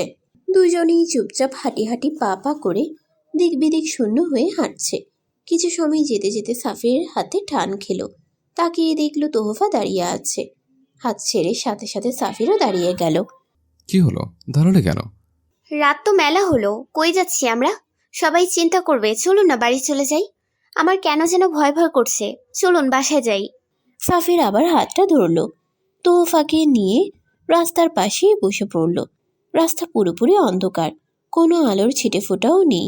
চাঁদনি রাত হলেও এই রাস্তাটা বেশ অন্ধকার। তোহফা সত্যি ভয়ে হাত পা ঠান্ডা হয়ে আসছে। পাশে বসতেই তোহফাকে প্রশ্ন করলো, তোফা, তুমি কি জানো তোমার নামের অর্থ? তোহফা অবাক হচ্ছে বারবার। একে তো রাতের বেলা, এই রাস্তার পাশে বসে আছে, তার উপর এখন এই অদ্ভুত প্রশ্ন করতেছে। এই প্রশ্নগুলো তো বাড়িতে গিয়ে করা যায়, তাই না? না, বাসায় বসে এইভাবে শান্তি মতো কোনো কথাই বলতে পারবো না। আমি তোমায় কিছু কথা বলতে এখানে নিয়ে এসেছি। আশা করি তুমি আমাকে আর আমার ফ্যামিলিকে বুঝবে। তোহফা চুপ করে আছে। কি বলতে চাই সে শুনতে চাই, তাই শান্তভাবে বসলো। আচ্ছা বলুন, কি বলবেন? হ্যাঁ, আমিই বলবো, তুমি শুধুই শুনবে। আর তোমার যত প্রশ্ন আছে সব আমার কথা বলার পর আমায় করবে। আমি এখন যা বলতে চাচ্ছি তা শুনে তুমি আমার সাথে হয়তো সংসার করতে রাজি হবে না।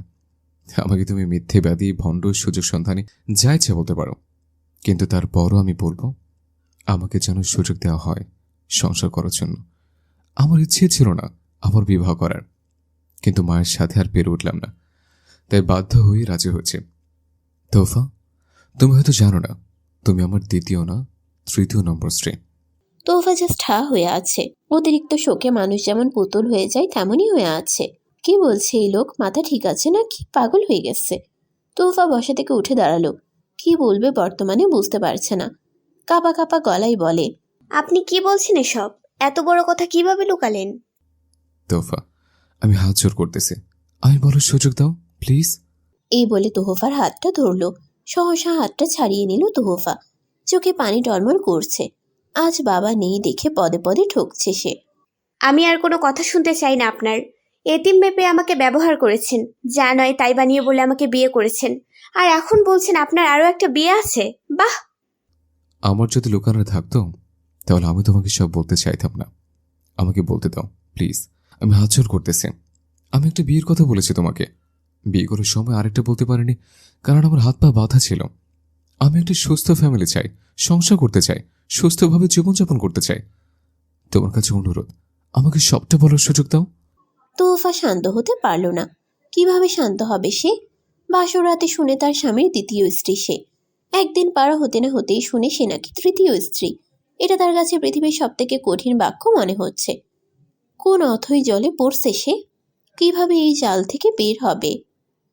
মায়ের বিয়ের পর থেকে তোহফা দ্বিতীয় বিয়ে নামক শব্দকে অনেক ভয় পায়। অসহ্য লাগে, কষ্ট হয়। তোহফার হাত পা ঠান্ডা হয়ে আসছে। একে তো আবহাওয়া ঠান্ডা। তোহফা বসে পড়ল। সুযোগ দিল সাফিরকে বলার। সাফির বলতে শুরু করলো, আমার ফ্যামিলিতে আমার ফুপুই সব। তিনি যা বলবেন তাই ধ্রুব সত্য। বাবার থেকে একটু বড় ফুপু। আমার দাদা মারা গেছে অনেক আগে। বাবার বয়স তখন 8 বছর। আমার ফ্যামিলি বর্তমান অবস্থায় কখনো এমন ছিল না, যথেষ্ট উন্নত ছিল। আমি জানি না বাবা কেন ফুফুর সব কথা মেনে নেয়। তিনি যা বলেন তাই মেনে নেবেন। বাবা কখনো যাচাই করতেন না কোনটা সত্যি কোনটা মিথ্যে। প্রথম প্রথম মাকে খুব মারধর করত, তার কথা সহ্য করতে পারতেন না। এখনও তাই। আমার বাবা তার বোন আর তার মা ছাড়া কোনো সিদ্ধান্ত নেয় না। একদিন মাকে জিজ্ঞেস করে, বাবা কি প্রথম থেকে এমন? উত্তরে তিনি বলেন, না, তাদের বিয়ের 2-3 বছর পর এমন অস্বাভাবিক পরিবর্তন লক্ষ্য করেন। বাবা তো মায়ের কথা শুনতেই পারে না, তাই মা ফ্যামিলিতে কথা বলা কমিয়ে দেয়, চুপচাপ থাকার চেষ্টা করে। এই বাড়ি ছাড়া কোথাও যাওয়ার জায়গা নেই তার। আমি প্রতিবাদ করার চেষ্টা করলে বাবা খুব ধমকাতো। আমি তবুও বলতাম। মায়ের নীরবতা আমার হৃদয় রক্তক্ষরণ হতো। ফ্যামিলি এইভাবেই চলতে শুরু করলো। সবকিছু ফুফুর নির্দেশে হতো। তুমি বলো আমি কি করতে পারি? তখন না ছিল চাকরি আর না কোনো ইনকাম করতাম। ফুফুকে কিছু বললে সে মরা কান্না কাঁদত, বলতো তার স্বামী নাই, তাকে সহ্য করতে পারে না। ফুফা অনেক আগেই মারা গেছে, কোলে 1 বছরও মেয়ে রেখে। ফুফু সবসময় আমাদের বাড়িতে থাকত। বিয়ের পরও সামান্যই প্রায় থাকত। সে বাবার বাড়িকে নিজের সম্পত্তি মনে করে। এটা বুঝতেই চান না যে তার ভাইয়ের একটা সংসার আছে। আমার যখন বয়স 22, তখন একটা মেয়ের প্রেমে পড়ি। প্রচুর ভালোবাসত মেয়েটা আমাকে, আমিও তাই। আমার জন্য সব করতে রাজি ছিল। তখন আবেগটা একটু বেশি কাজ করত। আমি সব ঠিক না ভেবেই সম্পর্কে চাই। 6 মাস যেতে না যেতেই বাসায় সবাই জেনেছে আমাদের সম্পর্কের কথা। বাসাতে এক প্রকার যুদ্ধ লেগে আছে আমার সম্পর্কের কথা শুনে। আমি উপায় না পেয়ে ওকে বিয়ে করে বাসায় নিয়ে আসি। এছাড়া কোনো উপায় ছিল না আমার। আমাদের সম্পর্ক কখনোই মেনে নিত না সবাই। তবুও যখন বিয়ে করে নিয়ে আসি, বাবা দুটো থাপ্পড় মারে। ফুপু তো কথা শোনাতেই বলেনি, আমাদের মেনে নেবেই না। তাই বাধ্য হয়ে শহরে চলে আসে। শহরে তো হঠাৎ করে আসলাম, এখন থাকবো কই, খাবো কি? হাতে টাকা নেই।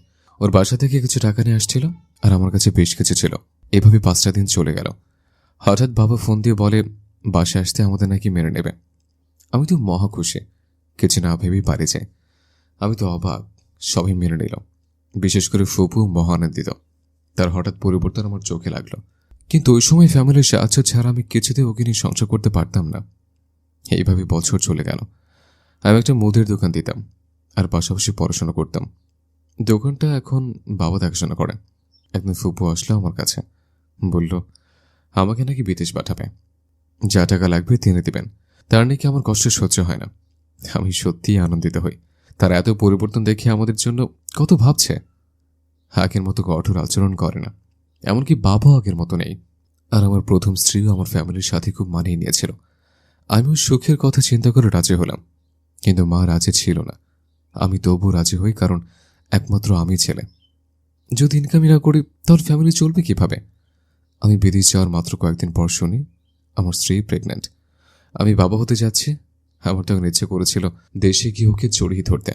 ওই দিন আমি সব থেকে বেশি খুশি ছিলাম। আনন্দে রাতে ঘুম হতো না। পৃথিবীতে কার না ভালো লাগে বলো বাবার হওয়ার সংবাদ পেতে? দেশে যাওয়ার ইচ্ছে থাকলেও সম্ভব ছিল না। 2-3 মাস যেতে না যেতে আমার স্ত্রী কেমন যেন চেঞ্জ হতে শুরু করে। আমার সাথে কথা বলে না ঠিক মতো, কল দিলে ধরে না, যা বলি শোনে না। আমার খুব চিন্তা হতো ওর জন্য।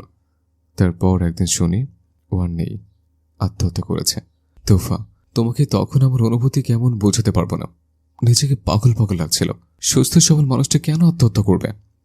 ও বলেছে আমার জন্য অপেক্ষা করবে। আমাদের কত সুন্দর সংসার হবে, কত কল্পনা ওর। তখন আমার বেবির পেটে অবস্থায় বয়স 6 মাস ছিল। ও বাচ্চার সহ আত্মহত্যা করেছে। আমার বাচ্চাটা কত কষ্ট পেয়ে মারা গেছে ভাবতে আমার আত্মা কেঁপে ওঠে। নিজের সন্তান দেখার আগেই পৃথিবী থেকে বিদায় নিয়েছে। তখন মনে হচ্ছিল নিজেকে শেষ করে দেই। এক তো প্রিয় মানুষের পৃথিবীতে নেই, আর আমার নিজের অংশের এমন করুণ মৃত্যু কিছুতেই মেনে নিতে পারছি না। তোফা কাঁপতেছে। কিভাবে পারলো? নিজের প্রাণের সাথে বাচ্চার প্রাণ নিয়ে নিল নিজ হাতে। তারা তো ভালোবেসে বিয়ে করেছিল, তাহলে কি এমন হলো? তোফা সাফিরের দিকে তাকায়, দেখতে পাই চোখ থেকে টপ টপ করে পানি পড়ছে। তার ভিতরের 2টা সত্তার মানুষ দেখলো, একজন বাবা আর একজন স্বামী, যে প্রিয়তমা স্ত্রীর মৃত্যুতে কান্না করছে। তোহফা কি বলে সান্ত্বনা দিবে ভাষা খুঁজে পাচ্ছে না। সাফির চোখ মুছে আবার বলতে শুরু করলো, আমি লাস্টটা পর্যন্ত দেখতে পাইনি। ওই মুহূর্তে দেশে আসা আমার জন্য সম্ভব ছিল না। ওনাকে চিঠি লিখে আত্মহত্যা করেছে। চিঠিটা এমন ছিল যে শাশুড়ি মায়ের অত্যাচার সহ্য করতে না পেরে আত্মহত্যা করেছে। তার মৃত্যুর জন্য পুরোপুরি আমার মাকে দোষারোপ করে গেছে। তো আপনার মাকে পুলিশ অ্যারেস্ট করেনি? আর আপনার স্ত্রীর বাড়ির লোক কোনো ব্যবস্থা নেয়নি? না, তা পারিনি, কারণ ওই চিঠি পুলিশ পর্যন্ত যায়নি। তার আগে সীমা ছেড়ে ফেলেছে। যদি চিঠি থাকতো তাহলে মাকে নিয়ে যেত, আর আশেপাশে জিজ্ঞাসাবাদ করেও কিছু পায়নি। কিভাবে পাবে? আমার মা মাটির মানুষ, তিনি এমন কাজ জীবনও করতে পারেন না। আর নিধির ফ্যামিলিতে কেউ ছিল না। নানির কাছে মানুষ তিনি হতদরিদ্র, এত কিছু কিভাবে করতো? তাই আমাদের নামে কেউ মামলা করেনি। তোফা ভাবল, হয়তো নিধি ইতিম বলে তার মৃত্যুর বিচার হয়নি। ইতিম সবসময় অবহেলিত সমাজের কাছে। আজ ওর ফ্যামিলি উচ্চ বংশ কিংবা মা বাবা থাকলে তার মৃত্যুর বিচার হতো। সাফির আবার বলতে শুরু করে, আমি প্রায় 1 বছর পর দেশে আসলাম। মা আমার সাথে কথা বলতো না, সামনে আসতো না। আসলে সে নিজেকে এক প্রকার আসামি মনে করা শুরু করেছে। আমি জোরে করে একদিন কথা বলতে গেলাম। আমার সামনে মা শুধু কান্না করত, কিছুই বলতো না। আমি মাকে কিছু জিজ্ঞেস করিনি, কারণ আমি জানি আমার মা নির্দোষ। আমার খুব কষ্ট হতো, নিধিকে ছাড়া শ্বাস নিতে পারতাম না। সব ঠিক থাকলে তখন আমার সন্তান পৃথিবীর আলো দেখত। আমি দেশে আসার পর বিদেশ যাইনি। ওইভাবে 6-7 মাস চলে গেল। একদিন বাবা বললেন তার একমাত্র বোনের মেয়েকে বিয়ে করতে হবে। আমি ছোট থেকে শুনে এসেছি তোফার সাথে আমার বিয়ের কথা, কিন্তু নিধিকে ভালোবাসার কারণে আমি আমার ভালোবাসাকে গুরুত্ব দিয়েছি। নিধিকে ফুপু মেনে নিয়েছিল, এটা আমায় খুব অবাক করেছিল, কিন্তু তবুও আমি অত গুরুত্ব দিইনি। অবাক হওয়ার কারণ ছিল এটা ফুপু যা সিদ্ধান্ত নিত তাই করত। এটা ছোট থেকে দেখতে এসেছে, আর তার মেয়ের সাথে আমার বিয়ে দেওয়া তার একটা স্বপ্ন ছিল। আমি বাবাকে বললাম আমি বিয়ে করতে চাই না, কারণ আমার সময় চাই সব ঠিক করতে। নিধি চলে গেছে, 1 বছর হয়নি। এর ভিতর আমি কিছুতেই নতুন করে বিয়ে করার কথা চিন্তাও করতে পারি না। নিজেকে তৈরি করতে হলেও তো সময় লাগে। আর তাছাড়া ফুপুর মেয়ে তোফাকে আমার একদম পছন্দ ছিল না। ও খুব উচ্ছৃঙ্খল ছিল, কারো কথা মানতই না, যা ইচ্ছে তাই করত। সবটাই ফুপুর অবদানে হয়েছে। তোফাকে আমার ব্যক্তিগতভাবে পছন্দ ছিল না, কিন্তু বাবাকে কিছুতেই বোঝাতে পারলাম না। তার এক কথা, তিনি বোনকে কথা দিয়েছেন তোফাকে ছেলে বউ করবে, তার আগে আমি বিয়ে করে নিধিকে। এখন যখন দ্বিতীয়বার সুযোগ আসছে, তো তাকে এখন বিয়ে করতে হবে। অনেক চেষ্টা করেছি বিয়েটা আটকানোর জন্য, কিন্তু বাবার জন্য শেষমেশ পেরে ওঠেনি। মা অনেক নিষেধ করেছিল বিয়ে না করতে। তোফার সাথে বিয়ে হলো। প্রথম রাতেও আমার সঙ্গে কোনো কথা বলেনি, আর আমিও না। ছোট থেকে ওকে আমার পছন্দ ছিল না, আবার তার সাথে সংসার কিভাবে? আর ওর দিক থেকে কোনো আগ্রহ ছিল না, তাহলে সংসার কিভাবে হয়? আমি 5 দিনের মাথায় বাবার কাছে গেলাম কিছু টাকার জন্য। আমি বিদেশে যেতে চাই। বাসার কেউই রাজি ছিল না, শুধু ফুপু আর দাদি বলল যা, দেশে থেকে আর কি হবে। আমি ওই সম্পর্ক থেকে পালাতে চেয়েছি। বাবা আমার পুরো জীবনটা নষ্ট করে দিল। আমার আর সংসারের স্বাদ গ্রহণ করা হলো না। 5-6 দিনের মাথায় নতুন বউ রেখে বিদেশে পাড়ি দিলাম। আমি ভালো একটা কাজ পেলাম বিদেশে। মাসে ইনকাম ছিল 1 লক্ষ টাকা। তার উপর আমি আমার পাশাপাশি পার্ট টাইম কাজ করতাম। দেশে ভালোই টাকা পাঠাতে লাগলাম। সবটা পাঠিয়েছি তোফার কাছে। ওকে বিশ্বাস করে সব টাকা পাঠিয়েছে। প্রথম বাঁচাইনি, মায়ের কাছে পাঠাতাম, কিন্তু মা বলে তিনি এসব বুঝে না, টাকা ওঠানো ব্যাংকে রাখা, আর বাবা অত বুঝে না, তাই তারাই বলল তোফাকে দিতে। আমি ভালো মনে করে টাকা সব ওকে পাঠাতাম, যা সংসার লাগতো তা খরচ করে, আর বাকি টাকাটা ব্যাংকে জমা রাখতে বললাম। এইভাবে 2 বছর চলে গেল। একদিন বাবা ফোন দিয়ে বলে তোফা নাকি কারোর সঙ্গে পালিয়েছে 15 লক্ষ টাকা নিয়ে। আমার তো মাথায় হাত। আমার কষ্টের সব ইনকাম সব শেষ। আমার ফ্যামিলি আমার সব শেষ করে দিল। এই বিচার কার কাছে দেব? কোন আইনের ন্যায় বিচার করবে? আমি ফুপুকে ফোন দিলাম। তিনি তো সেই কান্নাকাটি শুরু করে দিয়েছে। তিনি সব কিছুই জানতেন না। তোফা যে টাকা নিয়ে পালিয়েছে ওটা আমার টাকা ছিল সবটা। ওই সময় দাদি সব দোষ আমার উপর দিল। বউ রেখে এতদিন বিদেশ থাকলে তো পালাবেই। হ্যাঁ মানছি আমার দোষ, কিন্তু তোফারও তো কোনো ইচ্ছে ছিল না আমার সাথে সংসার করার। সেটার আচরণে বোঝা যেত। শুধু আমাকে টাকার জন্য কল দিত। ওর থেকে মুক্তির কোনো পথ ছিল না। ও যে চলে গেছে অন্যজনের কাছে, তাতে আমার কোনো আফসোস ছিল না, কিন্তু আমার সারা বছর ইনকাম করা টাকা সব নিয়ে গেছে। তার উপর যত সোনা গয়না ছিল তাও। তবুও সব মেনে নিয়েছে। বিদেশে আর মাত্র 1 বছর কাজ করতে পেরেছে। আল্লাহ তাআলা সব দিক থেকে বিপদ দিল। আমার কাজটাও চলে গেল। দেশে আসলাম খালি হাতে। তারপর তোমায় বিয়ে করি আমার মায়ের জন্য। এই কয় বছরের মানুষটা কিচ্ছু চায়নি আমার কাছে। তিনি হাত জোর করে বলল তার একটা পছন্দ করা মেয়ে আছে, তাকে যেন বিয়ে করে। কিন্তু নতুন বউকে তোফার কথা বলা যাবে না, মান একটা বিয়ের কথা বলা যাবে না। কিন্তু আমি পারিনি না বলে থাকতে। বিয়ে ঠিকই হয়েছে। আমার ইচ্ছে ছিল তোমার সাথে দেখা করে সব বলবো, কিন্তু তোমার ফ্যামিলি দেখা করতেই দিল না। তোমাকে যে বিয়ে করেছে তবে বাড়িতে কারো মত ছিল না। একমাত্র মা আর বোনেরা ছাড়া ফুপু চেয়েছেন তার পছন্দ মতো বিয়ে করতে। বাবার দাদিও তাই চেয়েছেন, কিন্তু তা আর হয়নি। মায়ের পছন্দ মতো তোমাকে বিয়ে করলাম। আমার ইচ্ছে ছিল না আর সংসারমুখী হওয়া। আমার ফ্যামিলির মানুষজন আমার সুখ দেখতে পারে না। আমার কখনোই সুখী থাকা হবে না তোফা। মা তার পছন্দ মতো বিবাহ দিয়েছেন, তা নিয়ে অনেক ঝগড়া গেছে, এখনো হচ্ছে। বাবা আমার ফুপুর অন্যায়গুলো চোখে দেখে না, আর দাদিও তাই। আমরা যে মানুষ তা তারা মনেই করে না। তার মতো করে আমার জীবন পরিচালনা করতে চায়। আমার জীবন তো শেষ হয়ে গেছে। এখন আমি চিন্তায় আছি আমার দুটো বোন নিয়ে। ওদেরকে আমি ভালো করে কাছে তুলে দিতে চাই। তোফা দেখতে পাচ্ছে একজন 29 বছরের পুরুষের কান্না। সে তার ফ্যামিলি নিয়ে সুখী না। তার ফ্যামিলি তাকে মানসিক শান্তি দিচ্ছে না। তার অসুখের কারণ তার ফ্যামিলি। তোফার মন গলতে শুরু করলো। নিজের বিবাহিত স্বামীর জন্য তার জন্য কষ্ট লাগতে শুরু করলো। মায়া লাগতেছে প্রিয় মানুষকে হারিয়ে। কাছের মানুষের অন্যায়গুলো দিনের পর দিন মেনে নিয়েছে। তারও কি উচিত তাকে দূরে ছুঁড়ে মারা, নাকি কাছে থেকে ভরসার হাত বাড়িয়ে দিবে? সাফির কান্না করছে নীরবে। তোহফা তার হাতের উপর হাত রাখলো। আমি জানি ফ্যামিলি কি, তাদের ছাড়া কিভাবে থাকতে হয় তাও জানি।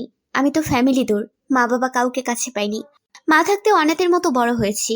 আর আপনার ফ্যামিলি আছে, কিন্তু তার থেকে মানসিক সাপোর্ট পাচ্ছেন না। আমি পাশে আছি আপনার।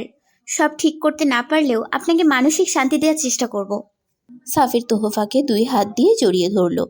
তোহফা পুতুলের মতো বসে আছে। কিছু সময় অতিবাহিত হওয়ার পর তোহফা বলে ওঠে, অনেকটা রাত হলো, এখন আমাদের বাড়ির দিকে যাওয়া উচিত। চলো। তোহফা আর সাফির বাড়িতে ফিরল। যেই না দরজা দিয়ে ভিতরে প্রবেশ করবে তখনই ফুফু আসলো। তুমি নতুন বউ এই বাড়ির, এত রাত হয়েছে তা কি মাথায় আছে তোমার? আমাদের বাড়িতে এই সব রঙ্গ চলে না বুঝলে। এত রাতে আমাদের বাড়ির মেয়ে বউ বাহিরে থাকে না। বিয়ের আগে যা ইচ্ছে তাই করছো, এখন থেকে এই সব বাদ বুঝলে। তোহফা মুচকি হাসি দিয়ে বলে, ফুফু, আমি তো আমার স্বামীর সঙ্গে বের হয়েছি। আমি একা বের হইনি, বা অন্য পুরুষের সঙ্গেও না। আমি যদি সারা রাত বাইরেও থাকি তাতেও কোনো সমস্যা নেই আশা করি, কারণ আমার স্বামী আমার সঙ্গে আছে। সালমা বারবার অবাক হচ্ছে। এই বাড়ির সবাই তাকে মান্য করে চলে। তিনি এ বাড়ির মাথা। সব হাতের মুঠোয় তার। কেউ মুখে মুখে তর্ক করার সাহস পায় না। এই মেয়েকে যতটা ভোলা ভালা ভাবছিল, তার ছিটে ফোটাও এখন দেখতে পাচ্ছে না। এই কিছু একটা ব্যবস্থা করতে হবে, তা না হলে এতদিনের সব পরিকল্পনা হাতের বাহিরে চলে যাবে। সাফির, তোর বউ আমার সাথে বেয়াদবি করছে আর তুই কিছুই বলবি না? সবসময় তো তুমি সব বলবে ফুপু, এটা আমাদের বুঝে এসছো। তো এখন তুমি ওর কথা জবাব দাও। আর ও কিছু ভুল বলেনি, আমি ওকে সাথে নিয়ে গেছি। রাতে গ্রাম ঘুরে দেখাবো, তাই আশা করি এটুকু আমার অধিকার আছে আমার স্ত্রীর ব্যাপারে। সাফিরের কথা শুনে মুহূর্তেই সালমা বাড়ি মাথায় তুলল। তার ভাইপো তাকে কথা শুনিয়েছে নতুন বউয়ের সামনে। তার নাকে অপমান হয়েছে। লম্বা লম্বা আওয়াজে ভাইকে ডাকতে শুরু করলো। তোহফা জাস্ট অবাক। এই তো সত্যি বাংলা সিনেমা। কি বললো আর কি বলছে! এই মুহূর্তে ইচ্ছে করছে চুলগুলো সব ছিঁড়ে দিতে। রাফসান রহমান ঘর থেকে বের হয়ে আসলেন বোনের চিৎকার চেঁচামেচি শুনে। পরপরই রুমা খাতুন আর সাইমা সীমাও সাথে খোদেজাও আসলো। রাফসান রহমান জিজ্ঞেস করলেন, কি হয়েছে, এভাবে চেঁচামেচি কেন করছো? তোর ছেলে আমাকে অধিকার ভাগ করে দেয়। আমি শুধু বলছি নতুন বউদের এত রাতে বাইরে থাকতে নেই, তাই বাড়িতে থাকার কথা বলছি।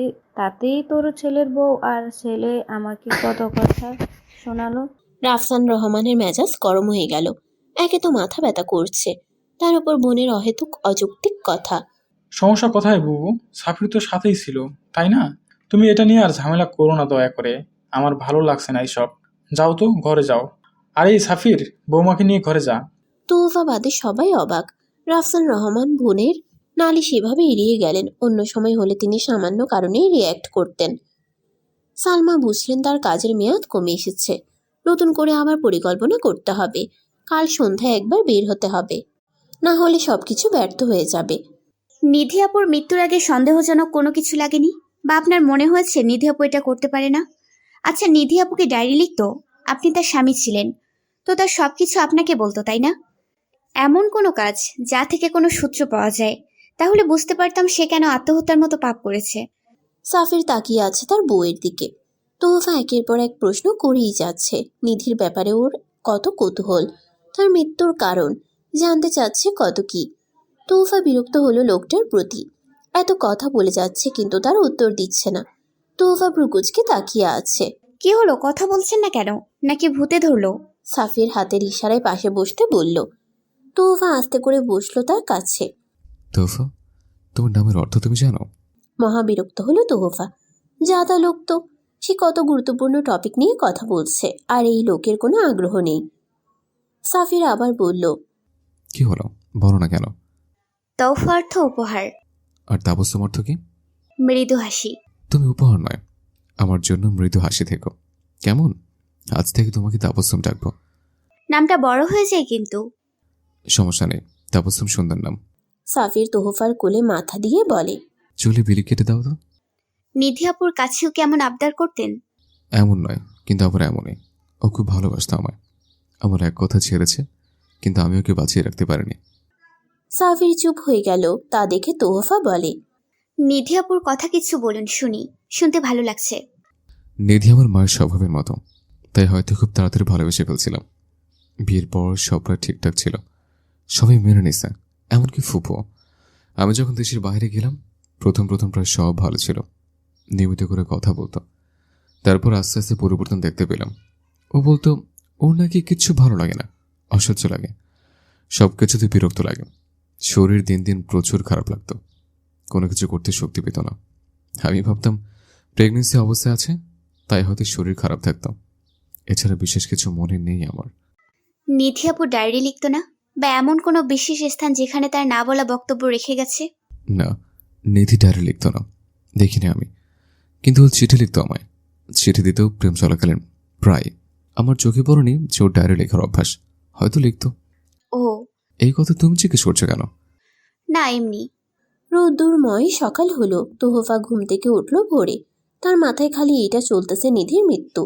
তার কি এমন হয়েছিল যাতে নিজের জীবন নিজেই শেষ করে দিয়েছে? আর তার মৃত্যুর জন্য কেন সাফিরের মাকে কাঠঘরে দাঁড় করিয়ে রেখেছে? এত এত প্রশ্ন, উত্তর কই পাবে সে? রান্না করে নাস্তা তৈরি করছে রুমা। তোহফা তার পিছনেই তাকে দেখছে।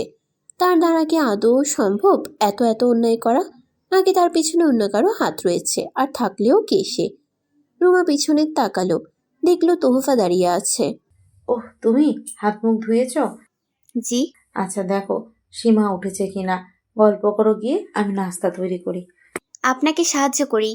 না, প্রয়োজন নেই, প্রায় হয়ে এসেছে, তুমি চাইলে বসতে পারো। এর ভিতরে তার শ্বশুর মশাই আসলো। তার পরপরই ফুফু শাশুড়ি এলো। তোহফা রুমা খাতুনের কাছে দাঁড়িয়ে আছে।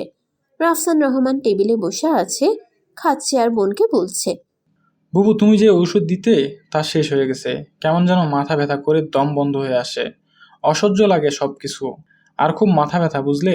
ওষুধটা খেলে ভালো লাগবে হয়তো। আচ্ছা, আমি সন্ধ্যা বের হয়ে নিয়ে আসবো।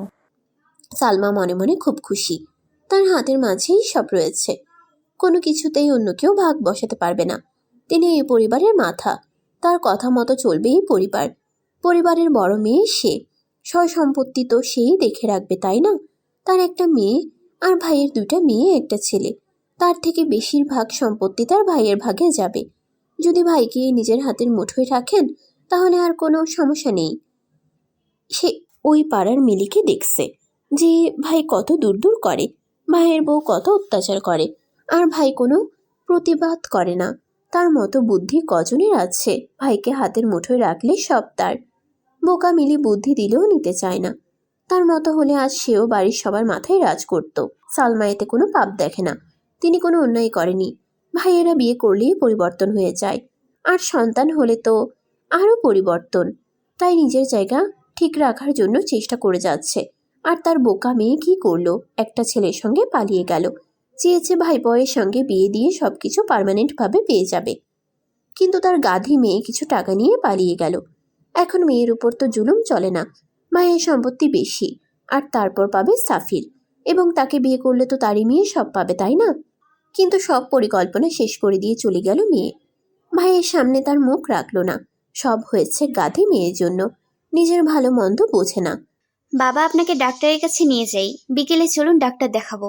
মাথা ব্যথা এটা তো এমনি ওষুধে ঠিক হবে না, আপনার বয়স হচ্ছে, তাই না? তোহফা তখন শ্বশুরের কথা শুনল। কি এমন ঔষধ খায় যাতে শরীর ঠিক হয়ে যায় আর না খেলে অসুস্থ লাগে, আর তাও তার বোন এনে দেয়? রাফসান রহমান কিছু বলতে যাবেই এর মধ্যেই ফুফু চেঁচামেচি করে বলতে শুরু করলো। এই মেয়ে বাড়িতে আসতে না আসতে নিজের হুকুম জারি চালাচ্ছ, তাই না? আমার ভাইয়ের এত দিনের সমস্যা যখন সামনে এসেছি তো এখনও পারবো। তুমি চুপ থাকো, এত নাক গলাতে হবে না। নতুনের মতো থাকো, আর এই বাড়িতে আমি যা বলি তাই শেষ কথা। ভাইকে ডাক্তার দেখানোর দরকার হলে আমি নিয়ে যাব, তোমার এত পাকনামি করতে হবে না। আপনি এমন কি ঔষধ দেবেন যাতে তিনি একেবারে সুস্থ হয়ে যাবে? আমার জানা মতে আপনি ডাক্তার নয়, তাই না? দেখলি ভাই, দেখলি তোর সামনে তোরই ছেলের বউ আমার কাছে কেমন করে জবাবদিহি চাচ্ছে। তুই কি কিছুই বলবি না? আমি তোর খারাপ চাই বল? আমি চাই সব মিলেমিশে একসাথে থাকতে। রাফসান রহমান কিছুই বলছে না। তার শরীর খুব খারাপ লাগছে, ইচ্ছে করছে গিয়ে শুয়ে থাকতে। তিনি শুধু বলল, তোমরা চুপ থাকো। আর বুবু, ও ছোট মানুষ, বুঝতে পারেনি, ওর কথাই কিছু মনে করো না। আমরা জানি তুমি এই সংসারের জন্য কি। এই বলে তিনি ঘরের দিকে গেলেন হাঁটি হাঁটি পায়ে। সালমা চিন্তা করল, আজই সন্ধ্যায় যেতে হবে একবার। আস্তে আস্তে সবকিছুর মেয়াদ শেষ হচ্ছে, শেষ হওয়ার আগেই আবার নতুন ডোজ দিতে হবে। তোফা তাকিয়ে আছে ফুফু শাশুড়ির পানে। তার মুখমণ্ডল দেখে বোঝার চেষ্টা করছে তিনি আসলে কি চিন্তা করছে। এভাবে কয়েকদিন চলে গেছে। তোফার ভাবনাগুলো আরো জটিল হচ্ছে। তোফার সন্দেহগুলো সত্যিতে পরিণত হোক তা চায় না, কিন্তু এই কয়েকটি দিনে যা যা লক্ষ্য করেছে তা প্রায় সব কালো জাদুর দিকে ইঙ্গিত করে। এই ব্যাপারে তোহফার বাবা থাকলে সাহায্য করত, কিন্তু তিনি আর বেঁচে নেই। বর্তমানে তাকে সাহায্য করার মতো লোক চোখের সামনে দেখল না। তোহফার শ্বশুর মশাই প্রায় অসুস্থ থাকে, খায় না ঠিক করে, মাথায় ব্যথা থাকে, আর তার থেকে ফুফু শাশুড়ির অস্বাভাবিক আচরণ তার ভাবনাগুলো এলোমেলো করে দিচ্ছে।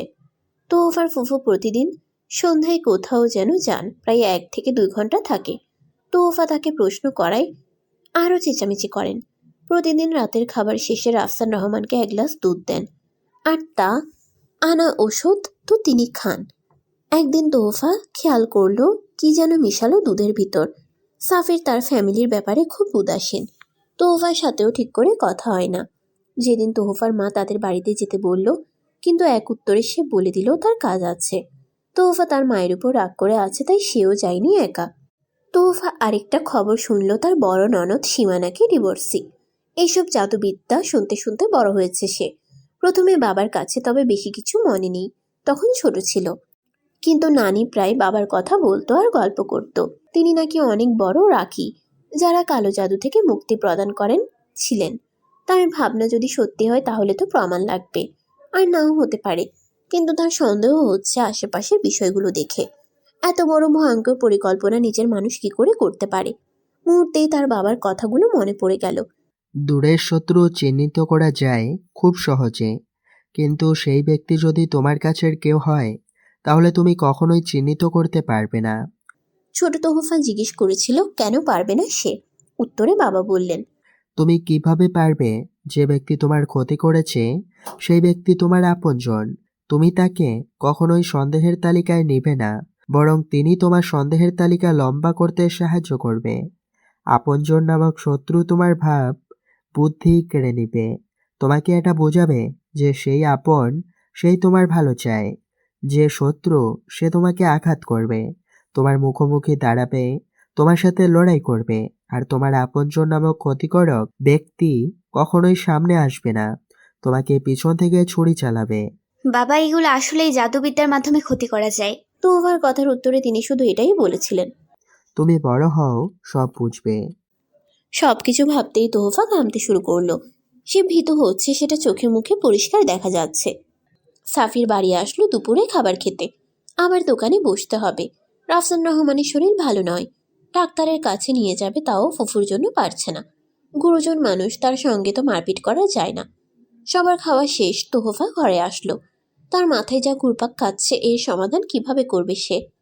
কিভাবে শুরু করবে সে? সাফিরকে বললে একদম বিশ্বাস করবে না, আর ফুফু কোনোভাবে বুঝতে পারলে তিনি আরও ভয়ঙ্কর সিদ্ধান্ত নিতে পারেন। তোহফার মনে হচ্ছে পরিবারের সবাইকে ফুফু কুফরি কালাম দিয়ে বন্ধ করে রেখেছে। তোহফা চিন্তিত সহকারে বসে আছে। সাফির জিজ্ঞেস করলো। কি হয়েছে? সাফিরকে চমকে দিয়ে জিজ্ঞেস করে। আচ্ছা, নিধি আপু কিভাবে আত্মহত্যা করেছিলেন? সাফির বেশ অবাক হয়, কিন্তু তা বুঝতে দেয় না। তোহফাকে ছোট করে উত্তর দেয়। বিষ খেয়ে। আমি মায়ের কাছে যেতে চাই কিছুদিনের জন্য। আপনি তো যাবেন না বলছেন, তাই আমি একাই গিয়ে ঘুরে আসি। সাফির কাপড় পরছিল। তোহফার কথায় ঘুরে তাকালো তার দিকে, কিন্তু সাফির কিছু বলছে না, চুপ করে আছে। তাই আবার জিজ্ঞেস করলো। আমি কি যাব? আচ্ছা যাও, কখন যাবে? এখন যেতে চাচ্ছি। আপনি বাড়ির সবাইকে একটু কষ্ট করে বলে দিবেন। আচ্ছা বলবো। তুমি রেডি হও, আমি দোকান বন্ধ করে আসি। এটা বলে সাফির চলে গেল দোকানের দিকে। তোহফার মূল উদ্দেশ্য হলো আগে মায়ের কাছে যাবে, তারপর সব খুলে বলবে। হয়তো তার সন্ধানে কোনো রাখিও থাকতে পারে। পরিবারের এই সমস্যাগুলো সমাধান যদি না হয়, তাহলে তারও সংসার করা হবে না, বা নিধির মতো পরিণতি হতে পারে। সাফির বাসায় বলল তোহফা একটু মায়ের কাছে যাবে। সবাই রাজি হয়ে গেল, এমনকি ফুফুও। তোহফাদের বাসায় যেতে যেতে সকাল 10টা বেজে গেছে। সাফির বাসার সামনে নামিয়ে দিয়ে এসেছে।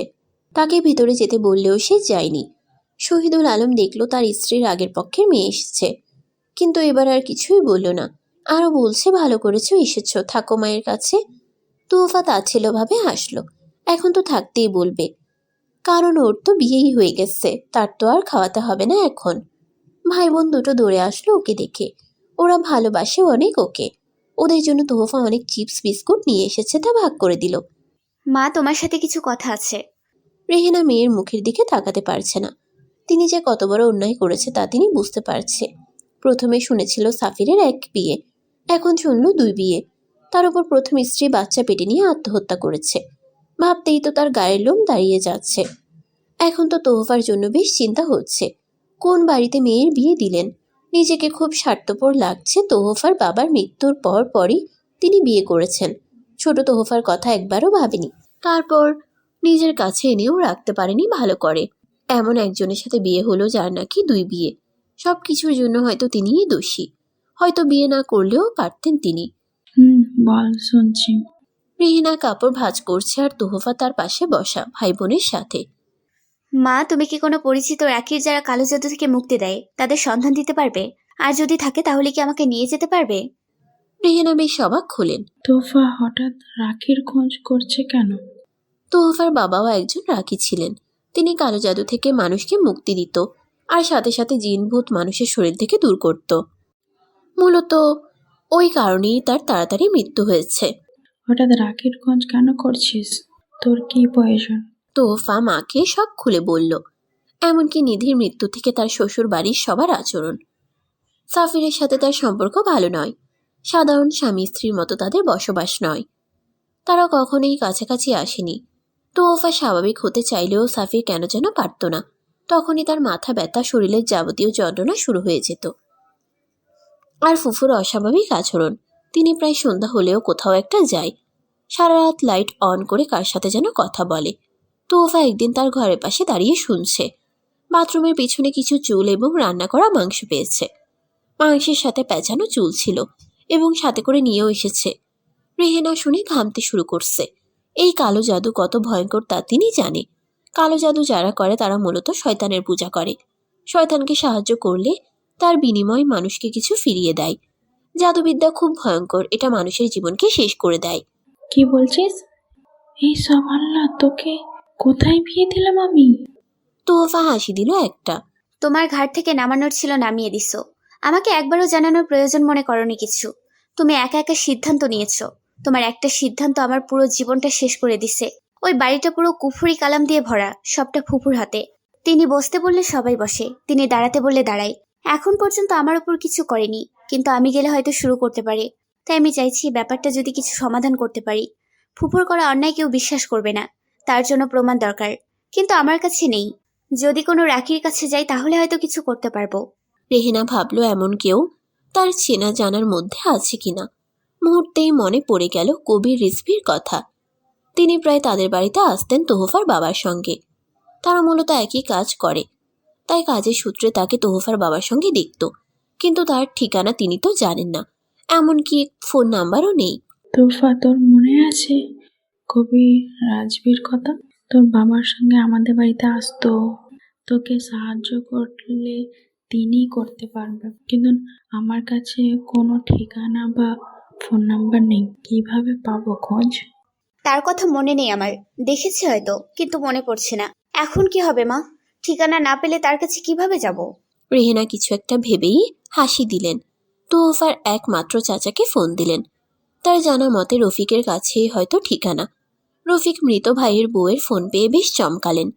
রেহেনা বাসার সবাই কেমন আছে টুকটাক জিজ্ঞেস করে কবির রিসপির কথা জানতে চাইল। তার ঠিকানা কি আছে? রফিক ফোন নাম্বার আর ঠিকানা দিল। তোফা মহা খুশি, শেষমেশ কিছু তো একটা করতে পারবে। সিদ্ধান্ত হলো মায়ের সঙ্গে সকালে বের হবে। তুমি কি নিশ্চিত তোমার ফুফু শাশুড়ি সবার ক্ষতি করেছে? হ্যাঁ কাকা, তার আচরণ অস্বাভাবিক লাগে আমার কাছে। আপনি আমার শ্বশুরবাড়ির সবাইকে দেখলেই বুঝবেন তারা একটা ঘোরের মধ্যে আছে। তাদের কাজকর্ম নিজের ইচ্ছায় নয়, অন্যের ইচ্ছে হচ্ছে। বিশেষ করে আমার হাজব্যান্ডকে আমি কাছ থেকে দেখেছি এতদিন। প্রায় রাতেই জেগে থাকে, ডাকলে শোনে না, পেট ব্যথা মাথা ব্যথা লেগেই থাকে। আমার আর তার ভেতর এতদিনেও হাজব্যান্ড ওয়াইফের সম্পর্ক তৈরি হয়নি। আমার হাজব্যান্ডের প্রথম স্ত্রী 6 মাসের বাচ্চা সহ আত্মহত্যা করেছে, কিন্তু তাদের ভালোবাসার সম্পর্ক ছিল। তার মৃত্যুর জন্য শাশুড়িকে দোষী করে রেখে গেছে, কিন্তু সে মাটির মানুষ। তার মৃত্যুর জন্য কোনো উপযুক্ত কারণ নেই কারো কাছে। আমার শাশুড়ি মা কোনো কথা বলে না কোনো ব্যাপারে, সব আমার ফুফু আর তার মায়ের কথায় চলে। আমার 2টা ননদ, একজন 10ম শ্রেণীতে পড়ে আর অপরজন ডিভোর্সি। আমার হাজবেন্ড কোনো জোরালো সিদ্ধান্ত নিতে পারে না, সব ফুফুর ওপর ছেড়ে দেয়। আর আমার শ্বশুরের কথা বাদ, তিনি তো বোনের কথা ছাড়া মুখ খুলেন না। বাড়িতে কি রান্না হবে, সবাই কি খাবে, কে কোন জামা পরবে, কে কোথায় যাবে, সব আমার ফুফু শাশুড়ি বলে দেবে। আমার শ্বশুরকে প্রতিদিন রাতে দুধের মধ্যে কিছু মেশানো হয়, তা আমি নিজে চোখে দেখেছি। আর তার আনা ওষুধ আমার শ্বশুরমশাই খায়। যেখানে তাকে মাথা ব্যথা এবং শরীরে অন্যান্য রোগের কারণে ডাক্তারের কাছে নিয়ে যাওয়া উচিত, সেখানে আমার শ্বশুর সে তার বোনের ওপর ভরসা করে বসে থাকে। পরিবারের কেউই স্বাভাবিক নয়, সেটা যে কেউ দেখলে বুঝতে পারবে। তোফা এতগুলো কথা বলে দম নিল, হাঁপিয়ে গেছে। সকালে তার ঠিকানা খুঁজে এখানে এসেছে, সঙ্গে রেহেনাও আছে। তোফার বাবার পরিচয় দিতেই তিনি মুহূর্তেই চিনে ফেলল। তার মৃত্যুর পর আর ওদের বাড়ি যাওয়া হয়নি। তোফাকে গত ছোট দেখেছে, এখন এত বড় হয়ে গেছে, বিয়েও হয়েছে। তোফার বাবার সঙ্গে কাজের আলাপ বেশিই হতো আর কি, কিন্তু তিনি খুব ভালো বন্ধু ছিলেন। তার মৃত্যু একেবারে ভিতর থেকে নাড়িয়ে দিছে। কবির রিসপি বুঝলেন এইসব কিসের লক্ষণ। তোফার বুদ্ধি প্রশংসার দাবিদার, সামান্য ব্যাপারগুলোও খুঁটিয়ে দেখেছে। সাধারণ মানুষের কাছে সামান্যই বটে হয়তো। আগে থেকে এই ব্যাপারে জানতো, তাই হয়তো তো তাড়াতাড়ি ধরে ফেলেছে। তোফা ব্যাগ থেকে পলিথিনে মোড়ানো এক টুকরো রান্না করা মাংস এবং তার সাথে চুল পেঁচানো ছিল, ওটা দিলেন তাকে। কবির রিসপি তোহফার কথা শুনলেন এবং দেখল তার হাতে মাংসের টুকরোটা। তিনি বলল, এইভাবে তো কিছু করা যায় না, আমাকে তোমাদের বাড়িতে যেতে হবে, কিন্তু তা হয়তো সম্ভব নয়। তুমি যেন বললে তাতে তোমার ফুফু শাশুড়ির সব জানতে পারলে তোমার বড় ক্ষতি হতে পারে। আগে সবাইকে একটা বোঝাতে হবে যে তোমার ফুফু শাশুড়ি সবার জন্য ক্ষতিকর। তিনি কি কি ক্ষতি করেছে সবই তা কল্পনাও করতে পারছে না। পরিস্থিতি স্বাভাবিক অবস্থায় নিয়ে আসতে হবে, সবটাই তোমার ফুফুর হাতে। মাঝে আমি এখন তোমাদের বাড়িতে গেলে সবটা আরও কঠিন হতে পারে, এমনকি তোমাকেও মেরে ফেলতে পারে। তুমি শ্বশুর বাড়িতে গিয়ে সব কিছু স্বাভাবিক করার চেষ্টা করবে এবং তোমাকেই করতে হবে। তোমার শ্বশুরের খাবারে যেটা মেশায় সেটা পরিবর্তন করে দিতে হবে এবং তিনি যা ওষুধ মনে করে খান তাও পরিবর্তন করে দিতে হবে। কিন্তু সেটা কিভাবে? এটা করলে তো ফুপু বুঝে যাবে, তাই না?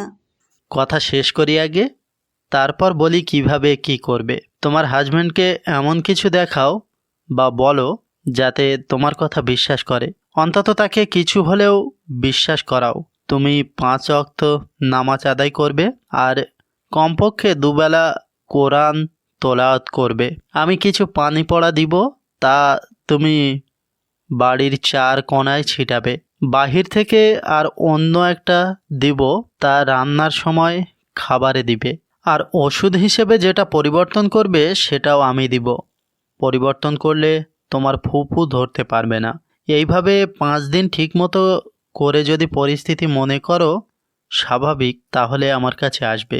তোমার হাজব্যান্ডের প্রথম স্ত্রী একটা শাড়ি এবং তোমার ফুফুর ব্যবহৃত কোনো জিনিস আর তোমার বাড়ির 4 কোণা থেকে 4 মুঠি মাটি নিয়ে আসবে, কিন্তু এই 5 দিনে পরিস্থিতি স্বাভাবিক না হলে আমাকেই যেতে হবে তোমাদের বাড়ি, ছাড়া উপায় নেই কোনো। এ কি সাফির, তুই নিচে কিভাবে পড়ে গেলি? সাফির, এই সাফির। রুমা খাতুন অনবরত ডেকে যাচ্ছে, কিন্তু সাফির কোনো কথা বলছে না। তোফার খুব ভয় হচ্ছে। কি হলো হঠাৎ করে? সুস্থ মানুষ রেখে গেছিল। তাড়াতাড়ি করে পানি নিয়ে এসে মুখের উপর ছিটালো। রুমার চেঁচামেচিতে সীমা আর সাইমা আসলো এই ঘরে। সবাই ধরে খাটে শুয়ে দেওয়ার অনেকটা সময় অতিবাহিত হওয়ার পর সাফিরের জ্ঞান ফিরে এলো। সাফির কোনো কথা বলছে না, মুখ ভরে রক্ত বমি করতেছে। রুমা খাতুন কান্না করছে। তোফার হাত পা ঠান্ডা হয়ে আসছে। ফোন হাতে নিল, কবির রিসবিকে কল দিল।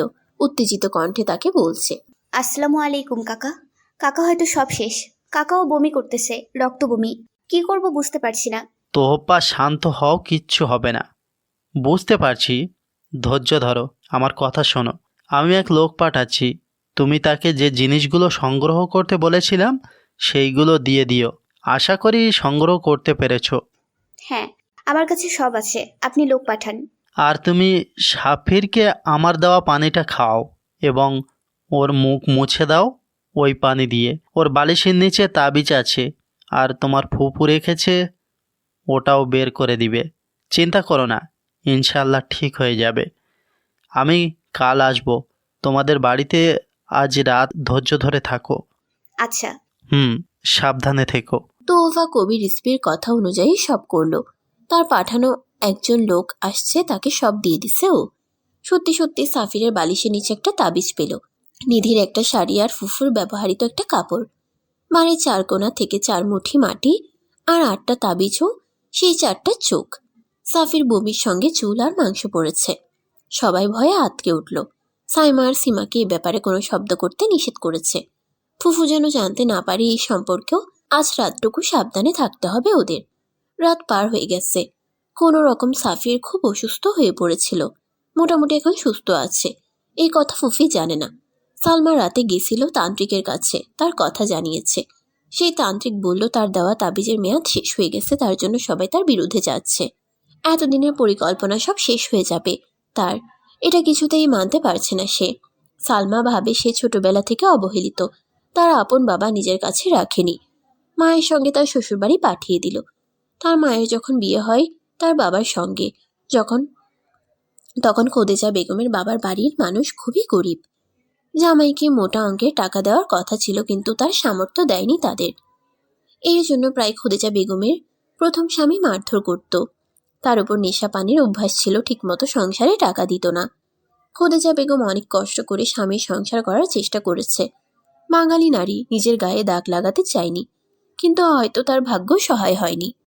সালমার বাবা তাকে ছেড়ে দিল মায়ের সাথে। খোদেজা বেগমের পরিবারের সবাই আবার জোর করে বিয়ে দিল সাফিরের দাদার সঙ্গে। তিনি যথেষ্ট ভালো মানুষ, তবুও বউয়ের আগের পক্ষের মেয়ে নিতেও মেনে নিতে চায়নি। হয়তো কোনো পুরুষই চায় না এটা, কিন্তু খোদেজা স্বামীর হাতে পায়ে ধরে সালমাকে তাদের বাড়ি রাখলো। খোদেজার স্বামী প্রথমে অস্বীকার করলেও পরে আস্তে আস্তে মেনে নিয়েছে, কিন্তু পুরোপুরি নয়। বছর ঘুরতে না ঘুরতেই রাফসান রহমানের জন্ম হলো। সবাই খুব খুশি, কিন্তু সালমা খুশি নয়। তিনি ভাবেন একে তো এটা তার আপন বাবার বাড়ি নয়, তারপর আবার ভাইয়ের জন্ম, এখন তো তাকে এই বাড়ি থেকে বের করে দিবে। তখন বেশিও বড় নয় সে। তিনি প্রচুর কান্না করত, মায়ের সঙ্গ পেতে চাইত, কিন্তু মা ভাইকে সামলাতো। তার যত্ন বেশি হতো না এখানেও, অবহেলায় পড়ে থাকে। আস্তে আস্তে বড় হতে লাগলো। রাফসান রহমান বিয়ে করে বউ নিয়ে আসলেন। ছোট থেকেই তার মন বেশি আছে সবার প্রতি। সে বিরক্ত। সে মনে করতে শুরু করলো যার কাছে টাকা সম্পত্তি থাকে সেই সবার উপর ক্ষমতা জারি করে।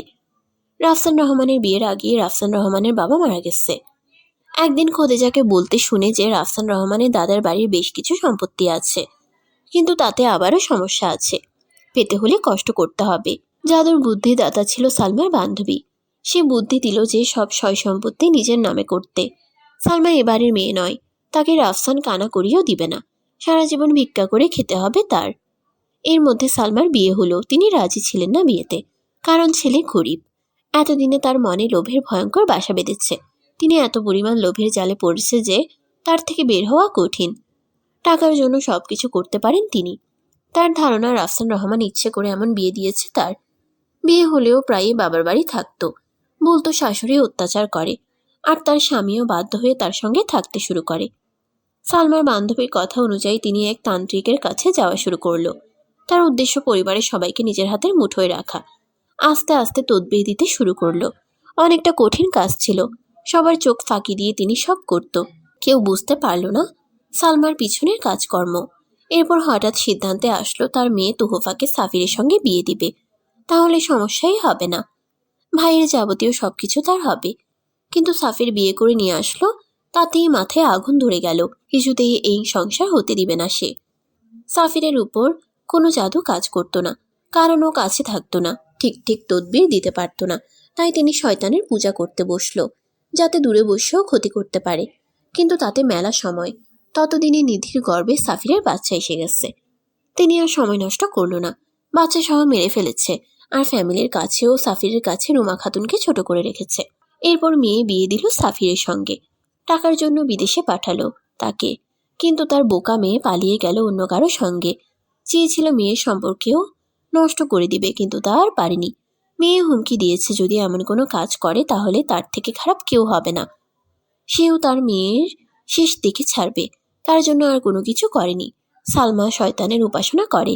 যদি তার পরিকল্পনা মতো সবকিছু না হয় তাহলে নিজেকেই খুব বড় ক্ষতির মুখে পড়তে হবে। তাই কাল গেছিল তান্ত্রিকের কাছে সব ঠিক আছে কিনা।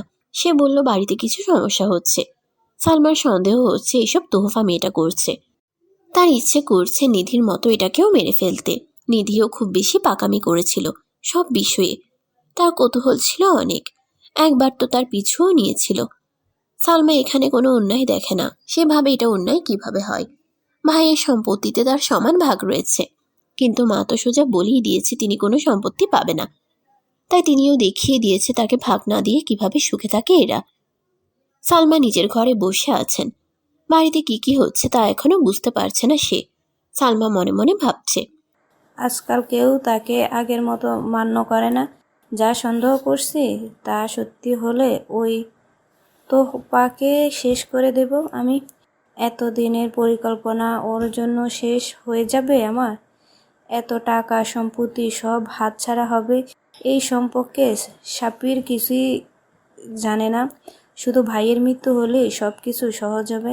টাকা পয়সা ছাড়া আজকাল মানুষ দাম দেয় না, সারা জীবন অবহেলা করে। এসেছে মা, তারপর আবার বিয়ে করলো, এখন ছেলেকে সব দিয়ে দেবে। এই সংসারের জন্য কি না করছি, দিনরাত খেটে মরেছি, আর এরা লাথি মারছে। যখন রাফসানের দাদা দাদি বেঁচে ছিল তখন তো দুই চোখে দেখতে পারিনি। যেই না আমার হাতে শক্তি আসলো অমনি সবাই আমার চাকর হয়ে গেল। কম কষ্ট করিনি। এখন শেষ সময় রাফসানের ছেলে মেয়ে সব নেবে, এটা কখনোই হতে দেব না। সালমা বের হয়ে আসলো। সকাল হয়েছে, এখনো নাস্তা তৈরি করার নাম নেই। তাই ডাকতে লাগলো, তোফা, এই তোফা, বাড়িতে কি নাস্তা তৈরি করবে না? যা ইচ্ছে তাই করতেছো তুমি আজকাল। তোফা। খুব জোরে জোরে ডাকতে লাগলো। একটু পর তোহফা ঘর থেকে বের হয়ে আসলো। এসে ফুফুর সামনে দাঁড়ালো এবং বলল, এত চেঁচামেচির কি হয়েছে ফুপু? বাড়ি মাথায় তুলছেন কেন?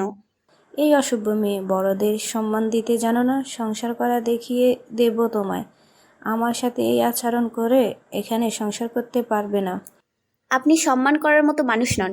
আপনার অপকর্ম ধরা পড়ে গেছে ফুপু। আপনার আসল রূপ দেখানোর পালা এখন। আপনি পরিবারের জন্য কি কি করেছেন তার হিসেব আজকে হবে ফুপু। সালমা একটু একটু ভয় পাচ্ছে। কাল বাবা তান্ত্রিক যা বলল তাই হয়তো সত্যি হচ্ছে। সবাই তার হাতের বাইরে চলে গেল নাকি? সালমার ভয় হচ্ছে খুব। আমতা আমতা করে বলল, এই মেয়ে, কি বলছো তুমি? কি করছি আমি? আপনি কি করেছেন তা তো আজ বিচার হবে, তাই না? তার আগে বলুন, আমার স্বামীকে কি খাইয়েছেন আপনি? কেন অসুস্থ হয়ে পড়েছে ও? সালমা অবাকের মতো ভান করে বলল, কি হয়েছে সাপিরের? আর আমি কি খাইয়েছি? তোমার মাথা খারাপ হয়ে গেছে তোপা? আমার ভাইপোকে কিছু খাইয়ে মারতে চাইবো? সেটা হয়তো আপন হলে ভাবা যেত, কিন্তু আপনি তো আপন ফুপু না আমার স্বামীর। আপনি একটা নাগিন, বিষাক্ত নাগিন। সংসারটা শেষ করে দিচ্ছেন, আস্তে আস্তে বিষ দিতেছেন, মানুষগুলোকেও জীবন্ত লাশ বানিয়ে রেখেছেন। সালমা ঘামছে। কি বলছে এই মেয়ে? সত্যি সত্যি সব বুঝে ফেললো নাকি? কাল বাবা বলেছিল এই মেয়েটাকে শেষ করে দিতে, কিন্তু রাজি না হয়ে কত বড় ভুল করেছে সে এখন বুঝতে পারছে। সালমা কিছু বলতে যাবে তখনই কবি রিজভী আসলো। বাবু, তুমি এতটা নিচে নামতে পারো তা আমি কখনোই চিন্তা করিনি। কি করিনি তোমার জন্য বলো? আপন বোনের মতো ভালোবেসেছি। যা যখন বলছো তাই করেছি। এইবারে সব কিছুই তোমার মতামত নিয়েই করেছি। তুমি তো আমার আপন নিজের বোন, এটা মেনে এসেছি আমি। রাফসান রহমানের কথায় সালমা হতবাক হয়ে গেল। সবাই সবকিছু কিভাবে বুঝতে পারলো? সব পরিকল্পনা ধরা পড়ে গেল তার। নিজেরই জীবন ঝুঁকির মুখে পড়বে, আর এতদিনের পরিশ্রম কষ্ট সবকিছু শেষ হয়ে যাবে। তার উপরে এত সম্পত্তি কিছুই পাবে না সে। কিছু একটা বলে এইসব কিছু আটকাতে হবে ভাবলো সালমা। কি বলছিস ভাই? আমি তো কিছু বুঝতে পারছি না। তোদের কি ক্ষতি করছি আমি? তোমার এই ভাই ডাকটা আমার কাছে কত মধুর লাগে, তুমি সেটা কি জানো বাবু? তুমি যদি বুঝতে তাহলে আমার এত ক্ষতি করতে পারতে না। কি বলতেছিস তুই? আমি তো সালমা আর কিছু বলতে পারলো না। এর আগেই কবি রিজভী বলে ওঠে। সেটা আপনার ঘর দেখলেই বোঝা যাবে, তাই না? আর আমি এই বাড়িটা একবার চেক করে দেখতে চাই কোথায় কি রয়েছে। কবি রিজভীর এই কথা শুনেই সালমা রেগে গেল খুব। একটু উচ্চ বাক্যে বলে, কে আপনি? হ্যাঁ, একটা অচেনা ব্যক্তি কেন আমার ঘরে চেক করবেন? এখানে কে ডেকেছে আপনাকে? সালমার কথা শুনে তুহুফা তার সামনে আসলো আর বলল, উনি আমার কাকা হয় সম্পর্কে, আমি ডেকেছি তাকে। কেন ডেকেছে? তুহুফা একটু হেসে বলে, আসলে ফুফু আমাদের মনে হচ্ছে এই বাড়ির ওপর কালো জাদু করেছে, তাই তাকে ডেকেছি। এই বাড়ি কিছু সঠিকভাবে হচ্ছে না, বুঝলেন? সালমা খুব ভয় পাচ্ছে সব শেষ হয়ে যাবে আজ। এই মেয়ে, কি বলছো তুমি? তুহুফাকে বলতে না দিয়ে কবি রিজভী বলে, সেটা এই বাড়ি এবং আপনার ঘর দেখলেই বোঝা যাবে তোফা কি বলছে। কাউকে আমার ঘরে যেতে দিব না। কাউকে না। এই ভাই, তুই কিছু বল না। কি বলবো বাবু, তুমি কিছুই বলার উপায় রাখো নি। ওই মেয়েটা কি না কি বললো তাতেই আমাকে সন্দেহ করছিস? ফুফু সন্দেহ নয়, আমি একদম নিশ্চিত এই কাজ আমাদের বাড়ি কেউ করছে, তাই আমি কাকাকে ডেকেছি। আমি কিছুতেই আমার ঘরে যেতে দেব না। মা, তুমি তো কিছু বলবে? সাপির, এই সাপির। সাফি সারা রাত ঘুমাতে পারেনি, তাই এখন সকালবেলা একটু চোখ বুঝলো। বর্তমানে বাড়িতে কি হচ্ছে তা সে জানে না। সাফিরকে সালমা ডাকতেছে, তা দেখে খোদেজা বেগম বলে, ওরে ডাহিস না, অসুস্থ। আর তোর ঘর দেখলে কি হয়েছে রে? তুই কিছুই হরস না, মুই জানি তো। আর নাথ বউ যা সন্দেহ হরতাছে তা তো মিথ্যা, মুই হইয়া জানি। তোর ঘর দেখলে কি হবে তোর, হ্যাঁ? মা, তুমিও তোমার এই পক্ষে ছেলের কথা বলতেছো, তাই না? আমার কিছুতেই তোমার কিছু না মা। আমার অপমান হচ্ছে, তা তুমি হতে দিচ্ছ? সালমার রাকসানের মধ্যে মুই কোনো দিন ভেদাভেদ ধরি নেই জীবনে। এত বড় কথাটা কইতে পারলি তুই? যা সত্যি তাই বলছি মা। মা, এত কথা কি আছে মা? বাদ দাও। কবির সাহেব, আপনি আসুন, চলেন আমার সাথে। এই বলে রাফসান রহমান কবি রিজভীকে সাথে নিয়ে গেল। সালমার ঘরের দিকে গেল। সালমা কি করবে বুঝতে পারছে না, কিভাবে আটকাবে সব, কি করবে কিছু মাথায় আসছে না। তোফা এত বড় কাজ করতে পারে তা কখনোই মাথাতেই আসেনি। প্রথমেই সালমার ঘরে যাওয়া হলো। সালমার ঘরে কারো একটা আশা হয় না, কারণ তার নিষেধ রয়েছে। এখানে কেউ যেন না আসে, তাই প্রায়ই তো তালা মেরে রাখে সালমা। তাই ভিতরে কি হচ্ছে কেউ জানে না। প্রথমে খাটের নিচে পেল মানুষের কঙ্কাল। সবাই তো ভয়ে আঁতকে উঠে। সালমা বাহিরে বসে রয়েছে মাথায় হাত দিয়ে। তারপর পেল 5টা তাবিজ, পাশেই রয়েছে কাঁচা মাংস আর দাঁত। এগুলো মানুষের নাকি অন্য কিছুর তা এখনো জানা যায়নি। তোফা আগের দিনের যে তাবিজ দিয়েছিল তাতে কুফরি কালাম ছিল, তা কবি রিজভী দেখেছে। এই 5টা তাবিজ সালমা খাতুন নিয়ে এসেছে কাল সন্ধ্যায়। পরিকল্পনা ছিল আজ সবার ঘরে নতুন তাবিজগুলো রেখে আসবে। কবির রিজভী তাবিজ খুলল। প্রথমটাই ছিল সাইমার জন্য, যাতে ও পড়ালেখাই ভালো না করতে পারে আর সব সময় বোকাশোকা থাকে। দ্বিতীয়টা সাফিরের জন্য, যাতে ও চিন্তা করা ভুলে যায়, সংসার না করতে পারে, বাবা না হতে পারে। তৃতীয়টা ছিল সীমার জন্য, যাতে ওর বিয়ে না হয় আর হলেও যেন ভেঙে যায়। চতুর্থটা রাফসানের জন্য, তাতে ছিল যেন উনি ধীরে ধীরে মৃত্যুর দিকে আগায় এবং সালমার কথাই যেন উঠে আর বসে। শেষটা ছিল রুমার জন্য, তাকে বোকা বানিয়ে রেখেছে এক কাঠের পুতুল। তাবিজে এমনটা লেখা ছিল, সালমা রুমাকে আগে থেকেই সহ্য করতে পারে না, তাই তাকে 3বার মারতেও চেয়েছিল, কিন্তু সফল হয়নি। উনি ঠিকমতো নামাজ রোজা করেন, তাই তার সঙ্গে পেরে ওঠেননি। এখান থেকে পরিষ্কার যে সালমা শয়তানের পূজা করে।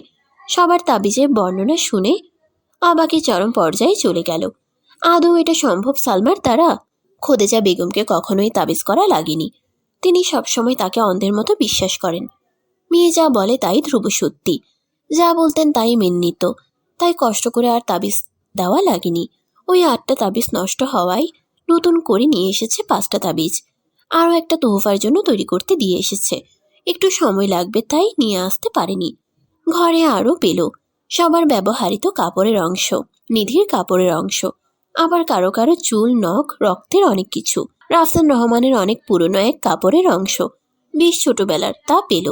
তোহফার শাড়ির এক অংশ, সাইমার বই, সীমার একটা ছোট আয়না, আরও অনেক কিছু পেয়েছে সবার। রাতে যখন সাফির একটু সুস্থ হয়েছে তখন তোহফা আর ওর শাশুড়ি সিদ্ধান্ত নিল ভোর হলেই সবাইকে সবটা বলবে, তাতে তারা বিশ্বাস করুক আর না করুক। রাফসান রহমানকে বললে তিনি তো বিশ্বাস করে না, তার বোন এমন করতেই পারে না। তখন তোহফা বলল যে তার উপর ভরসা করতে, ও প্রমাণ করে দিবে, এবং আরও প্রমাণ দেখালো। সব কিছু বুঝিয়ে বলল। তাতে রাফসান রহমান বুঝতে শুরু করলো। বুঝলো তাড়াতাড়ি, কারণ তার উপর কোনো জাদু ছিল না। খোদেজা বেগমকে পরে জানালো। আর সাফির, সীমা, সাইমা আগে থেকেই বিশ্বাস করেছে। সম্পত্তির দলিল পেল। এই দলিল সম্পর্কে রাফসান, খোদেজা আর রুমা কেউ জানে না। সাফি কিছুই জানে না, ওকে জানতে দেওয়া হয়নি। এত সব জিনিস দেখে খোদেজা বেগম হতবাক হয়ে গেল। এই কি দেখছে সে? কাকে এত বিশ্বাস ভরসা? ভালোবাসতো। মেয়ে বলতো তার ছেলের বউ ভালো না, তাকে থাকতে দিবে না এই বাড়িতে, সবকিছু নিজে নিয়ে নিবে। তাই সবসময় রাগের উপর রাখতে হবে রুমাকে, সংসারের বিষয়ে কোনো জোর খাটাতে দিবে না। খোদেজাও তাই বিশ্বাস করতেন। নিজের মেয়ের থেকে পরের মেয়ের ভালো থাকাটা কি আগে? তা তো নয়। সাফির বাহিরে এসেছে, এসে দেখল এইসব জিনিস। সালমা এখনো মেনে নিচ্ছে না, সবটা বলে যাচ্ছে তিনি করেননি। খোদেজা উঠে গেল, তার কাছে গিয়ে বলে, এক কালসাপ পালছি মুই, মোর পোলাডারে সুহের সংসারটা একেবারে ভাঙ্গেই হালাইলে, তোরে কি দেইয়া মোরা শয়তান মাইয়া। খোদেজা সালমার হাত ধরেছিল, হাত ছাড়িয়ে দিল। বেশ করছি, এগুলো করছি, আমার ভাগ জীবনও দিতে না। তোমরা মা ছেলে সারা জীবন পায়ের কাছে রেখেছো তোমরা, তোমাদের সংসার আমি শেষ করে দেব। তুমি তো রাফসানের বাবার সঙ্গে টাকার লোভেই বিয়ে করছো মা, তা কি আমি বুঝি না? খোদেজা প্রচন্ড রেগে গিয়ে এক থাপ্পড় দিল। তোরে পেটে ধরছিলাম মুই, ভাবলি মোর ঘৃণা লাগে। ছি। সালমা, আপনি জানেন না আপনি কোন পাপের ভেতর নিজেকে জড়িয়ে রেখেছেন? দয়া করে ফিরে আসুন। আপনি আপনার নিজের লোকের ক্ষতি করছেন, তা কি বুঝতে পারছেন? এই ভয়ঙ্কর খেলা আর খেলবেন না, আমি আপনাকে অনুরোধ করছি। কবির ইসপির কথায় সালমা ভয়ঙ্কর রেগে গেল। তার চোখ অসম্ভব লাল হয়ে গেছে। পাগলের মতো লাগছে সালমাকে, সুস্থ স্বাভাবিক মানুষ লাগছে না। কিছু সময় অতিবাহিত হওয়ার পর সালমা ঘরের সব জিনিসপত্র ভাঙতে লাগলো। তাকে কেউ সামলে রাখতে পারছে না। অবস্থা খুব খারাপ দেখে কবির রিজভী কিছুটা পানিতে কি একটা পড়ল, তারপর সালমার মুখের উপরে দেওয়ায় অজ্ঞান হয়ে গেল।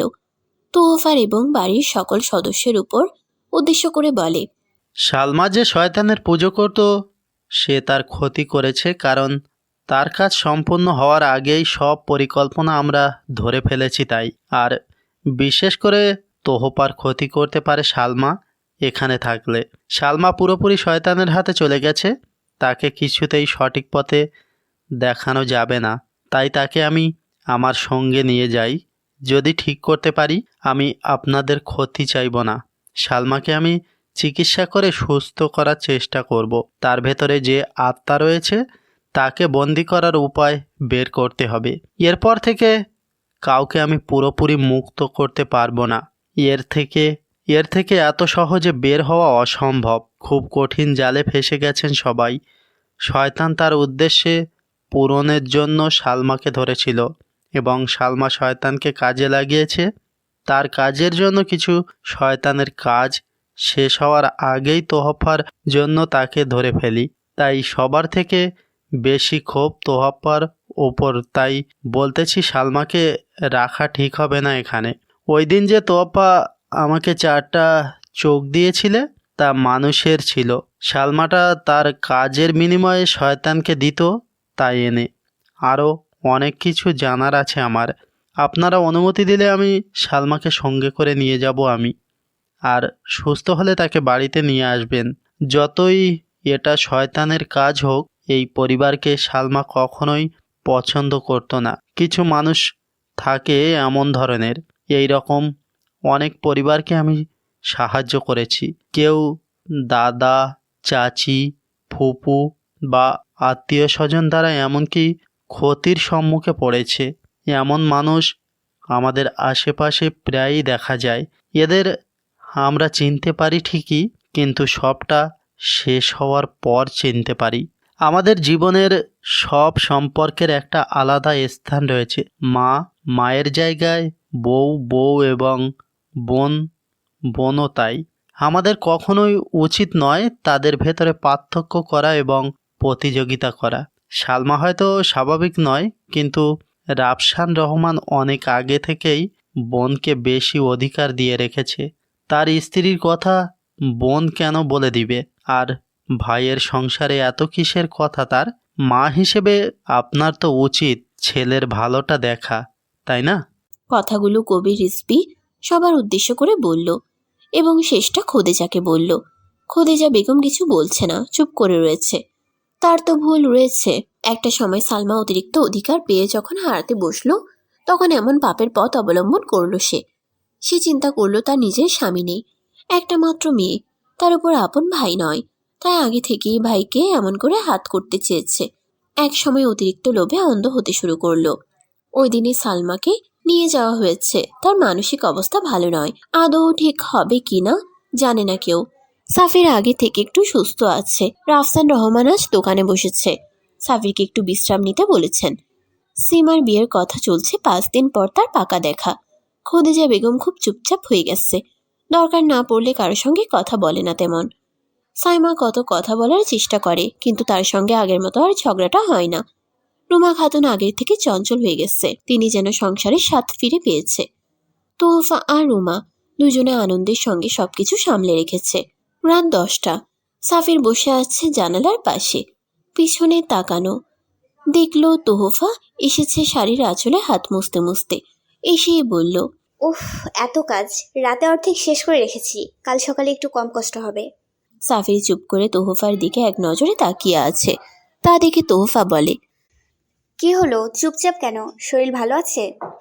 সাফির ছোট করে উত্তর দেয়, হ্যাঁ, কিন্তু মনে খবর নেই। দেখো, মন কিন্তু ভালো নেই। তোহফা কথাটা বুঝতে সময় লাগলো। সব ঠিক হলেও মনের অসুখ রয়েই গেছে। তোহফা পাশে বসলো সাফিরের। তা আপনার মনের রোগ কিভাবে ঠিক করব বলেন? তুমি কিভাবে ঠিক করতে চাও? আপনার রোগ তো আপনি বলেন, কিভাবে চিকিৎসা পেতে চান? তোহফা মিটিমিটি হাসছে। সাফিরও তাকিয়ে আছে। হঠাৎ করে হাত ধরে বলে, তুমি আমার জন্য আলো তোফা। ঠিক সূর্য যেমন চাঁদকে আলো উপহার দেয়, তেমনি তুমি আমার জন্য তোফা, মনো উপহার। আমার জীবনের যত অন্ধকারদের শেষের আলো তুমি তোফা। আমি এখন মনে প্রাণে বিশ্বাস করি তুমি আমার জন্য তোফা, মানে উপহার স্বরূপ এসছো। আমি নিধিকে ভালোবাসি, এটা ঠিক, কিন্তু তুমি আমার জন্য দায়িত্ব, কর্তব্য সব। আমি তোমার সঙ্গে সারা জীবন কাটাতে চাই। নিধি কখনই ফিরে আসবে না, ও নেই। বর্তমানে তুমি আমার স্ত্রী, তোমাকে আমি সর্বস্ব দিয়ে আগলে রাখবো, ঠিক যেন অন্ধকারের শেষে তোমার আলোকময় আগমন। যতটুকু রাত ততটুকু তুমি, প্রভাতের আলোর রূপরেখা। তোহফা সাফিরের কাঁধে মাথা দিয়ে রেখেছে, সব কথা মনোযোগ দিয়ে শুনছে চুপচাপ। কিছু সময় পর সাফির বলে ওঠে, তোফা, তুমি কি চাও না সম্পর্কটা স্বাভাবিক হোক? চাই। তোহফা মৃদু হেসে সাফিরের হাত শক্ত করে ধরল। তাতে তাদের বন্ধন আরো গভীর হয়ে উঠল। দুজনের হৃদয়ে তখন প্রেমের অমল অনুভূতি প্রবাহিত হচ্ছে, আর পুরো পৃথিবী যেন তাদের একান্তে পরিণত হলো। এই মুহূর্তটি তাদের জীবনের এক স্মরণীয় রাত হয়ে রইল। তোহফা সোনালি শাড়িতে দৃষ্টি আকর্ষণ করে সাফিরের। সাফির তার চোখে অসীম ভালোবাসা নিয়ে তাকিয়ে আছে তোহফার দিকে। তোহফার হাসি যেন সাফিরের হৃদয়ের গভীরে প্রবাহিত হচ্ছে। উভয়ের মাঝে এক অদৃশ্য সম্পর্ক তৈরি হলো, যেখানে প্রতিটি দৃষ্টির আদান প্রদান, প্রতিটি মিষ্টি কথার বিনিময়ে অনুভূতির গভীরতা বাড়ছে। সাফির তোহফার হাতে হাত রেখে তার চোখে চোখ রাখলো এবং বলল, আজকের এই রাত আমাদের নতুন জীবনের সাক্ষী হয়ে থাকবে, যেখানে শুধু আমরা দুইজন একে অপরের পাশে থাকব, একে অপরের অনুভূতিকে অনুভব করব। পরিবেশটা যেন এক অপার প্রেমের গল্পে পরিণত হয়েছে। নরম আলোয় সারা ঘরটিকে এক সোনালি আবেশে রাঙিয়ে রেখেছে। তোফা তার হাতে সাদা ফুলের তৈরি একটি গহনা পরেছে, যা সাফিরের চোখে আরও মোহময়ী হয়ে উঠেছে। সাফির তার মিষ্টি হাসিতে হারিয়ে গিয়ে তোহফা তা দেখছে, যেন পৃথিবীর সবকিছু তখন থমকে গেছে। তার চোখের আলোতে যেন জীবনের প্রতিটি দুঃখ, কষ্ট, দুশ্চিন্তা সবকিছু মুছে যেতে লাগলো। তোহফা সাফিরের কাছে গিয়ে স্পর্শ করলো, আর সাফির তার স্পর্শে এক অদ্ভুত শান্তি অনুভব করলো। সাফির বলে, তুমি জানো তো তোফা, আমার পৃথিবী তুমি। আর আজ থেকে আমাদের যাত্রা একসাথে, এক ছাদের নিচে, একে অপরের পাশে। আমার হৃৎপিণ্ডের প্রতিটি স্পন্দন শোনো তুমি। শুনতে পাচ্ছ তো? তোহফা সাফিরের চোখে তাকিয়ে মৃদু হেসে বলল, আমারও পৃথিবী তুমি সাফির। আজ থেকে আমাদের সম্পর্ক শুধু প্রেম নয়, সঙ্গীও হবে, যেখানে একে অপরের প্রতি অব্যক্ত ভালোবাসা, যত্ন এবং বিশ্বাস থাকবে। দৃষ্টির বিনিময়ে তাদের মধ্যে হৃদয়ের এক অপূর্ব সংযোগ তৈরি হয়ে গেল। সাফির তোহফার মুখে কোমল এক চুম্বন দিল। সেই চুম্বনে সব কথাই বলা হয়ে গেল। প্রেমের এই মুহূর্তে তাদের শ্বাস প্রশ্বাস এক হয়ে গিয়েছে এবং ঘরটি যেন এক প্রেমের পবিত্র বন্ধনে পরিণত হয়েছিল। সমস্ত বিশ্ব তখন মনে হচ্ছিল তাদের ছোট্ট পৃথিবী, যেখানে শুধুই ভালোবাসা ছিল, যেন কোনো স্বপ্নের মাঝে হারিয়ে গেছে। তোহফার চোখে ছিল এক মিষ্টি অভিমান আর অপেক্ষা। সাফিরের কাছে নিজের সমস্ত অনুভূতিকে প্রকাশ করতে চায়। তোফা, তুমি আমার জীবনে এলে যেন সমস্ত অন্ধকার আলোকিত হয়ে গেল। তোমার এই হাসি, এই চোখ, সবকিছু আমার হৃদয়ে চিরস্থায়ী থাকবে। তোহফার হাসি সাফিরের হৃদয়ের গভীরে প্রবাহিত হচ্ছে, আর সাফিরের প্রশংসায় তোহফা মুগ্ধ হলো। উভয়ের মাঝে এক অদৃশ্য সম্পর্ক তৈরি হয়ে গিয়েছে, যেখানে প্রতিটি দৃষ্টির আদান প্রদান, একটি মিষ্টি কথার বিনিময়ে অনুভূতির গভীরতা বাড়ছে। তাদের দেহের সাথে আত্মা এক হয়ে গেছে, একে অপরের প্রতি অনুভূতির গভীরতা প্রকাশ পাচ্ছে। প্রতিটি মুহূর্ত, প্রতিটি নিঃশ্বাস এক হয়ে গিয়েছে। ঘরের নরম আলো, সাফিরের নরম স্পর্শ এবং তোহফার কোমল হাসি রাতটিকে একটি চিরন্তন স্মৃতিতে পরিণত করেছে। তাদের প্রেম তখন শুধু একমাত্র অনুভূতি ছিল, যা সমস্ত পৃথিবীকে অতিক্রম করে তাদের হৃদয়ের গভীরে পৌঁছায়। দুজন একে অপরের মধ্যে পুরোপুরি মিশে গিয়েছে। তারা এক নতুন জীবন শুরু করলো একে অপরের জন্য, একে অপরকে ভালোবাসতে, যত্ন নিতে এবং একে অপরের পাশে থাকার প্রতিজ্ঞা। সমাপ্ত।